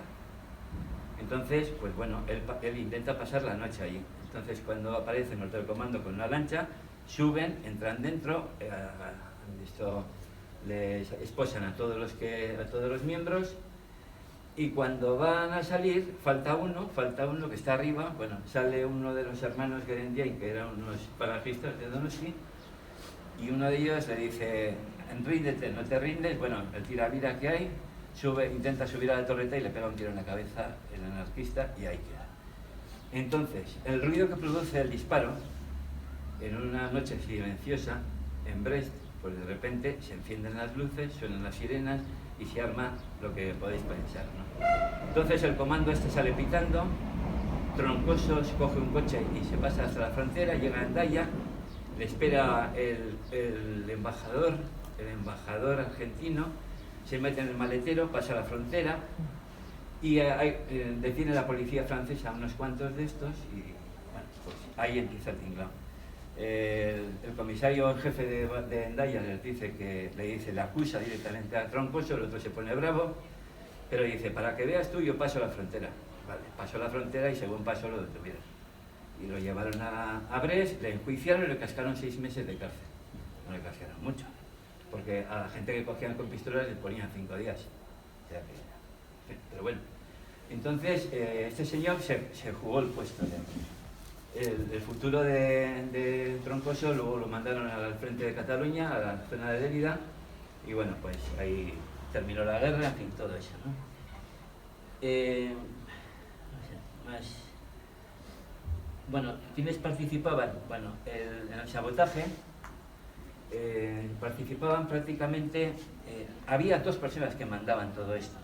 Era el coronel Bauer, que para que veáis la importancia que tenía este señor, un poco antes de la Segunda Guerra Mundial, cuando empieza en el 39, Francia emite un edicto, una requisitoria para capturarlo a este hombre, ¿no?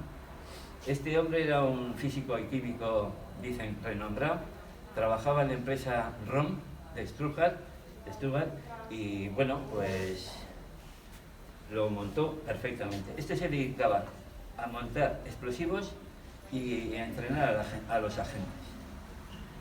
¿Dónde han estado los laboratorios? No sabemos. Nosotros deducimos, pero con toda la casualidad del mundo, es que estaban en Pasajes, pero no tenemos más historias de esto.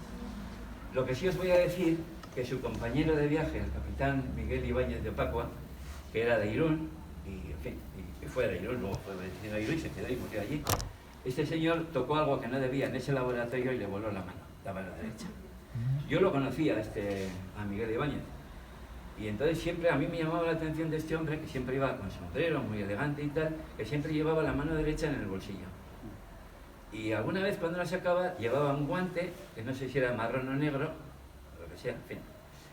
Y claro, y resulta que tocó lo que no debía y saltó por los aires, ¿no? Estos, pues bueno, llegaron en un submarino. En Pasaia en aquel entonces había 4 submarinos, del 25 al 28, procedentes de Portugal. Traían, pues, dicen que carbono y cosas de ese tipo. Y bueno, otros miembros del comando, bueno, de esos hay muchos. Manuel Orendain, que era un personaje de Irún, los hermanos Gabarén, que era de Donosti, como hemos dicho, el capitán Antonio Martín Montís, Barrier, que tenía una empresa de conservas en San Juan de Luz, Robert Shea, que era un tío que nunca trabajaba, pero era un militante de extrema derecha francesa. En fin, hay mogollón, había curas, había de todo allí, ¿no? La jefatura de fronteras, bueno, aquí entramos en lo que fue el campo de concentración. Esto es, bueno, campo de concentración Irún. Aquí comentábamos entre nosotros del grupo, la película esta se tenía que llamar Irún campo de concentración, porque prácticamente, bueno, fue todo esto, ¿no? Yo os voy a decir que en Irún estaba, lo primero era, según pasaba la frontera, el Stadium Gal, no sé si conocéis Irún, pero bueno, está ahí. Estaba al lado. Hay testimonios de catalanes que dicen que nos llevaron al Stadium Gal, nos separaron los soldados de los oficiales, les quitaron absolutamente todo lo que tenían de valor y luego los llevaron a los campos, ¿no? El campo de concentración propiamente dicho era Hilaturas Ferroviarias, que estaba al lado de la estación de Irún, y parte de ese campo, también hay que decir, estaba lo que se llama pequeña velocidad. Las fotos, todas las fotos que sacamos son de la pequeña velocidad. En este pabellón es donde dormían. Hay una definición de 2 detenidos en Elizondo que los entrega a la policía francesa, a la Guardia Civil, y dicen, joder, nos llevaron a un sitio, un espacio amplio, sucio y lúgubre. Pues es ese, lo hemos conocido porque aún existe. Entonces, ahí en el fondo están haciendo la misa. Estos son la banda de música del tercio de San Marcial, y estos son prisioneros, en fin, gente republicana. Otro sitio donde fueron detenidos fue la cárcel de Irún, que llegó a tener 600 prisioneros. La tejería era un sitio donde hacían tejas en el barrio de Ventas, de la Andecha. Porcelanas Vidasoa también fue un sitio donde se acordó. Tenemos un testimonio de una persona que él solía ir y meterse ahí con los chavales de entonces. Se metían dentro del campo y los prisioneros le decían, oye, dile a tu madre a ver si quiere unas botas buenas y tal, y cosas de ese tipo, ¿no? Porque les habían quitado absolutamente todo el dinero. Otro de los sitios que fue Chocolates El Gorriaga. Aquí hay un testimonio de un bilbaíno, Luis Ortiz, que habla de eso, de cuando estuvo en El Gorriaga. Y bueno, todos estos sitios están vigilados bien por el regimiento Flandes o por la policía armada de aquel entonces. Y otros sitios, la Cayola de Beovia, y Vinos Arocena también de Beovia. Pero bueno, el campo de concentración, volvemos a lo mismo, pero aquí tenemos un dato de lo que era La Voz de España, era un diario que entonces existía, y aquí nos va diciendo que en aquel entonces, pues bueno, se celebró una misa en la cual estaban obligados a ir los rojos, amenizados por la banda de música del tercio de San Marcial, y bueno, al final les dieron chocolate. Eso es dudoso. El campo de concentración, bueno, hemos dicho que es el de Hilaturas. Si alguien que conoce Irún, os diré que al día de hoy eso sería lo que está detrás del tanatorio. Es la zona de la... Bueno, pues... las fotos estas corresponden a un hecho de que en esas fotos aparecen el responsable de los campos de concentración de España, que era el coronel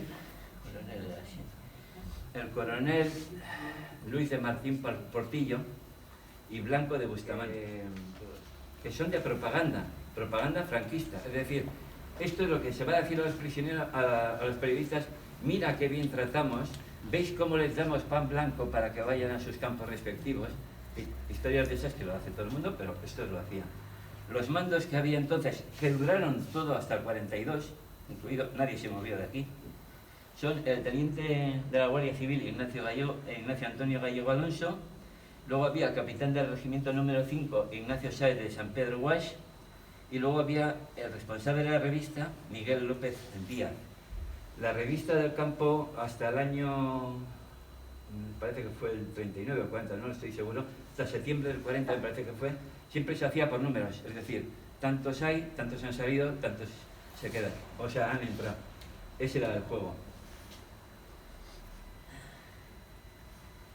Estas son fotos del campo, de lo que hemos visto, es lo que hemos hablado de dónde estaban, y aquí es la izada de bandera, y en este sitio, este personaje que apenas se ve, es el coronel de Marras que hemos comentado, es el coronel Luis Martín Portillo, que era el responsable de la ICC, que llaman la ICCP. La cárcel de Irún, pues bueno, esta cárcel, bueno, pues primero fue cuartel en el siglo XIX, luego fue cárcel, luego fue casa del pueblo, luego volvió a ser cárcel y posteriormente hubo cuarteles ahí y luego afortunadamente hoy es el Instituto de Irún y un centro de formación profesional que bueno, por lo menos hemos mejorado en eso, ¿no?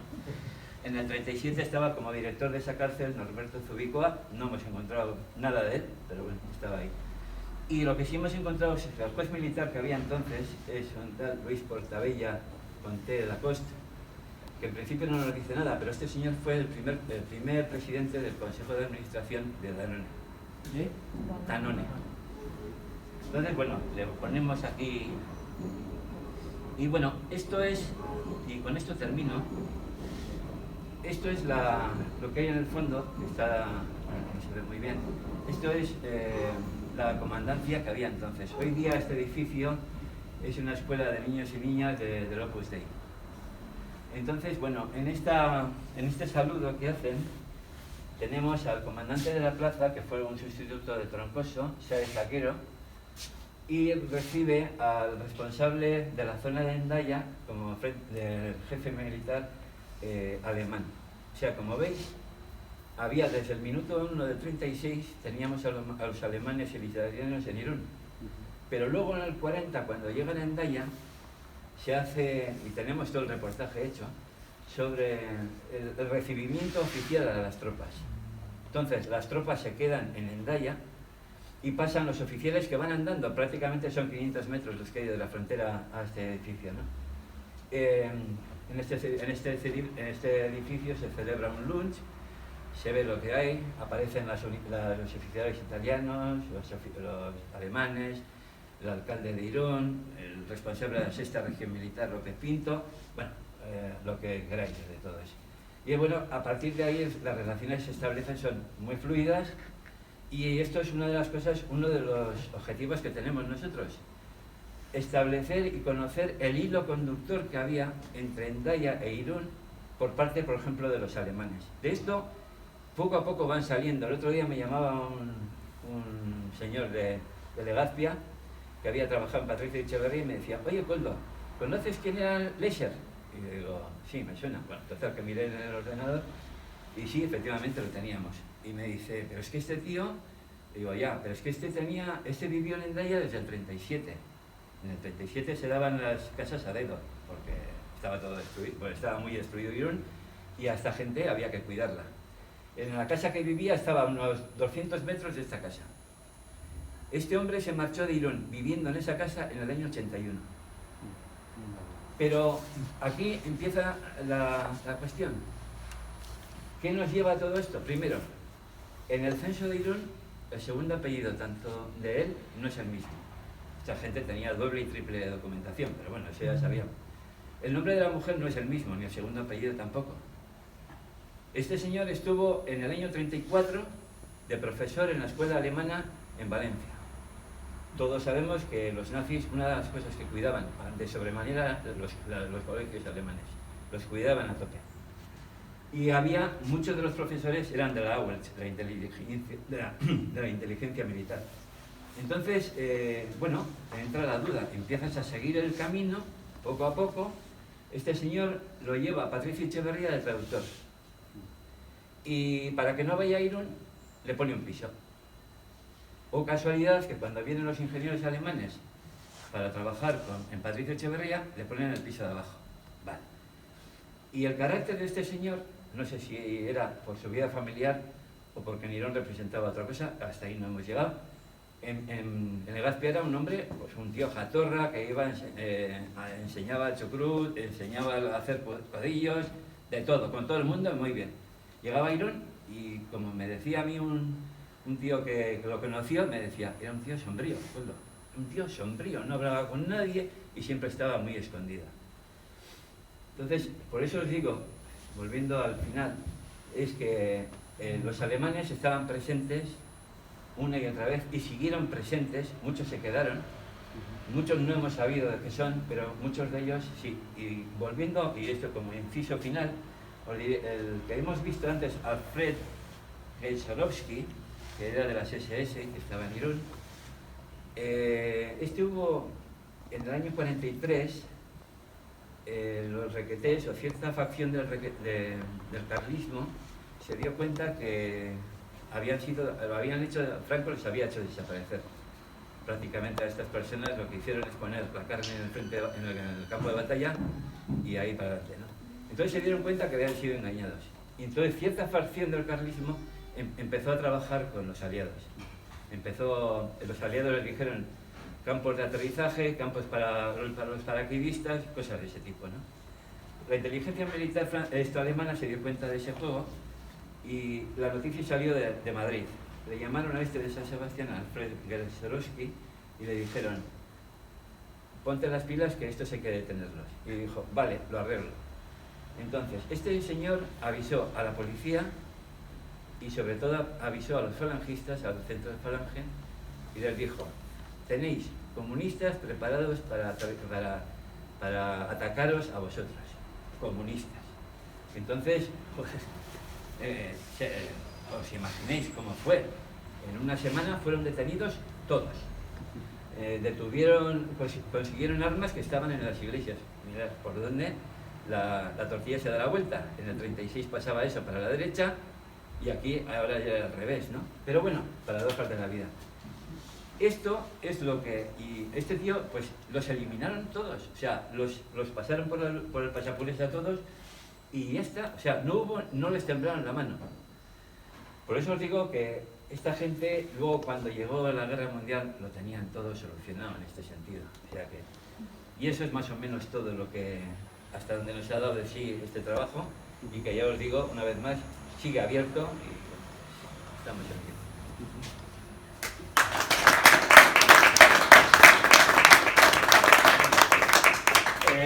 Daukaguz 5 minuto eskastxu, norbait badu batazik besteari galdetzeko edo zorrelako planteatzeko, baina 5 minutu eskastxu dekoguz.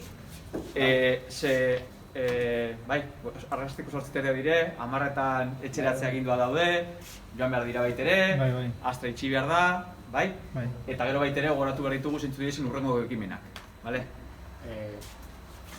Bueno, galdera surgidos prest, vaya, seats bien, ¿vale? Francia no apretaba mucho, ¿no? No. Le voy a decir, los periodistas franceses, sobre todo los de izquierdas, no hacían más que meterse con el ministro del Interior y decían, ¿a qué demonios estamos esperando a que detengan a esta gente? Porque sabemos todos, los conocemos todos, en San Juan de Luz se conocía todo el mundo. Había gente muy famosa de Donosti, famosa de todos los sitios. Entonces, yo la conclusión que llego es que el servicio de contraespionaje francés no le interesaba todo esto. El servicio de espionaje francés era absolutamente de derechas. Y hay un relato sacado en los periódicos, creo que fue en el Sud-Ouest Républicain, que era un intento de golpe de Estado militar apoyado por los requetés, hablamos del 36, para darlo junto con los reservistas, los oficiales reservistas franceses, ¿no?, que hacían maniobras. Bueno, esto estaba todo estructurado, la estructura estaba perfectamente terminada y lo llevaba el general Mancini. un general que luego estuvo pues, en la zona de Santander, Santoña, toda esa zona, ¿no? No sabemos, pero esta gente miraba para otro lado. Y miraba, pero de una manera descarada, ¿no? O sea, no les temblaba la mano. No era solo porque habían firmado el pacto de la intervención, no era solo el asunto diplomático internacional, sino que había algo más. Sí, Había algo más. sí, pero aquí hay un dato que todavía no, bueno, no he hecho y no lo voy a decir, evidentemente, pero ten en cuenta que el pago que hacía Franco a la extrema derecha era pasar armas de Egualde a Iparralde. Y hay con nombres y apellidos de personas que dices tú, concho, y esta gente pasaba con los camiones alemanes que los traían desde pasajes. Entonces, los permitían. Claro, Francia se puso nerviosa cuando empezó a ver que las cosas les estaban espiando. A partir de ahí, Ya. cayó todo. Ahí corrió. Vale. Mira, comentaba en Arenengo, esto es un aitatu. La reunión transfronteriza entre los representantes del Frente Popular y la Falange. Bai, hori pixka da, eskutuko bilera bat egin zutela Biriatun, hori zuk aurkitu. Bueno, eskutuko bilera bat egin zuten, eta pixka bat, pues, ez dakit negoziatu edo egin zuten, baina pixkat harreman bat bai izan zuten, pues, jakiteko bata besteaz. Sí, en Viriatu se hacían muchas cosas que pasó muy desapercibido. O sea, esta gente siempre había un contacto subterráneo, pero que normalmente no funcionó, porque os voy a decir una cosa que decían los periodistas franceses, y es que tenían tanto, ¿cómo os diría yo?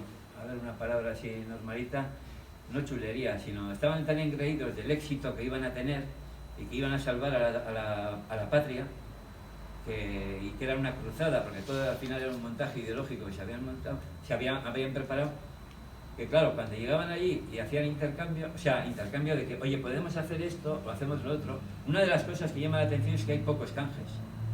Porque Franco decía, el canje es algo que va en contra de la victoria de nuestra idea, ¿no? Entonces decía, bueno, pues...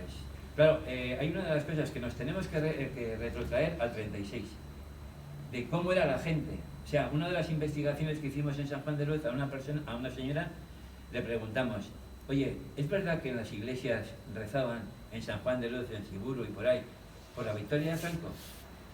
Sí, lo he oído yo. O sea, claro, hoy es impensable, pero es que tenemos que poner la cabeza allí. Y bueno, pues te quedabas asombradísimo.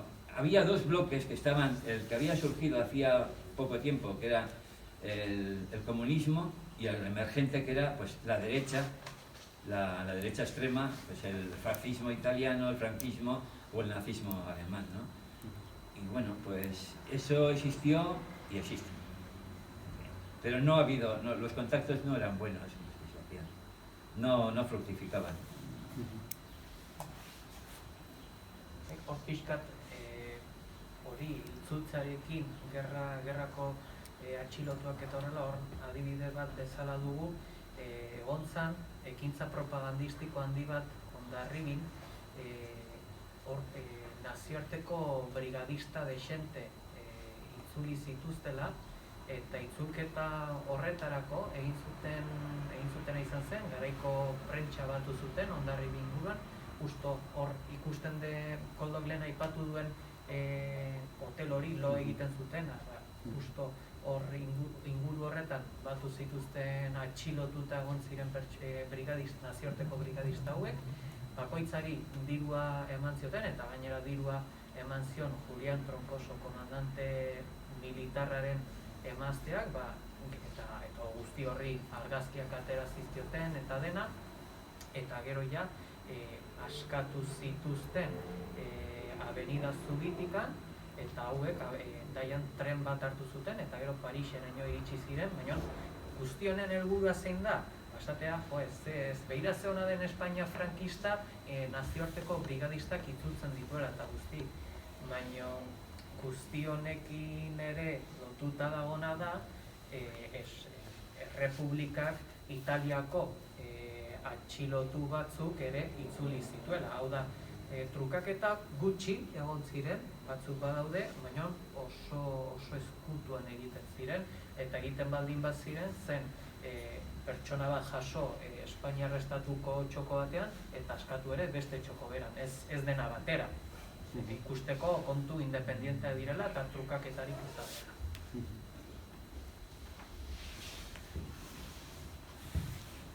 Beste badera bat?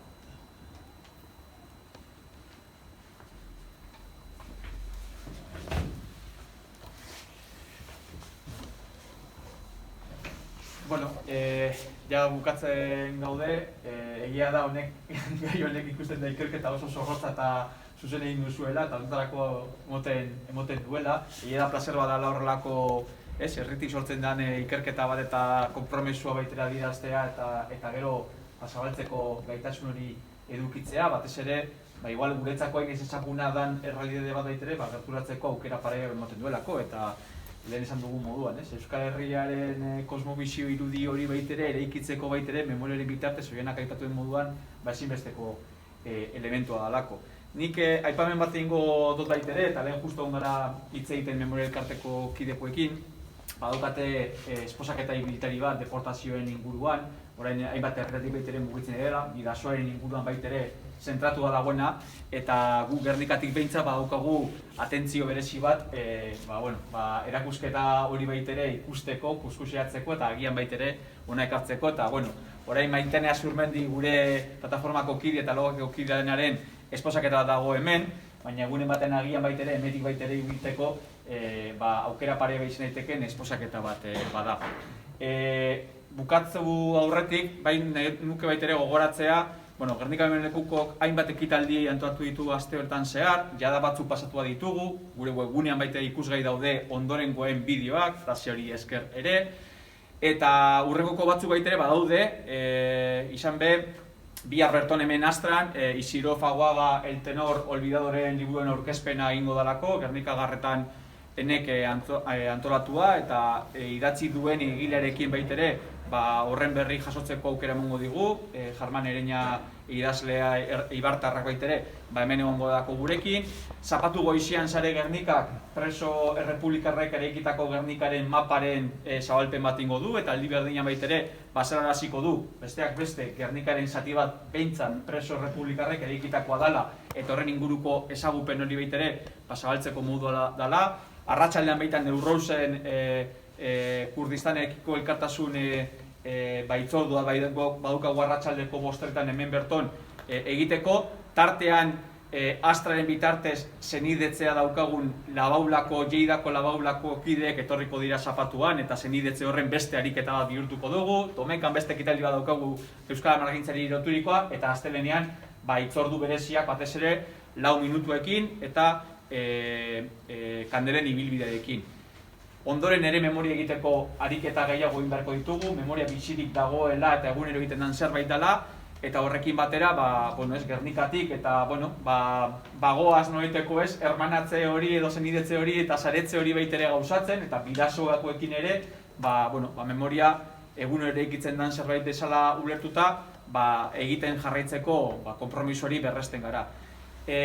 Guretzako IPES elkarte moduan, memoria elkartzeta guzti hauen noiteko dinamika, normalean bukatzen dugu beste efemeride batekin, guretzako begirunez jasotzen duguna, Gernikarekin bete lotura zuzena daukalako, apiren 28an zehazki, baina batez ere bukartzen dugu referentzia moduan, Lauaxetaren erailketaren eguna, ekainaren 25an, Gernikan atxilotu izan zalako, bombardaketaren ondorengotik, eta ekainaren 25an Gasteizen eraila izan zen fasismo gaitik, eta nolait ere egun hori erabiltzen dugu gure azkeneko memoria elkartzeta egiteko, Gernikan berton baitere, nahiz eta Gasteizen izan baitere gogoratzeko, Gernikaren egia zabaltzeko determinazioa ondorioz ere atxilotua eta gero ondoren fasismoak eraila izan zuela, eta ziurrenik, oraindik ez dago guztiz lotua, baina beste esperientzia bat ekarriko dugu.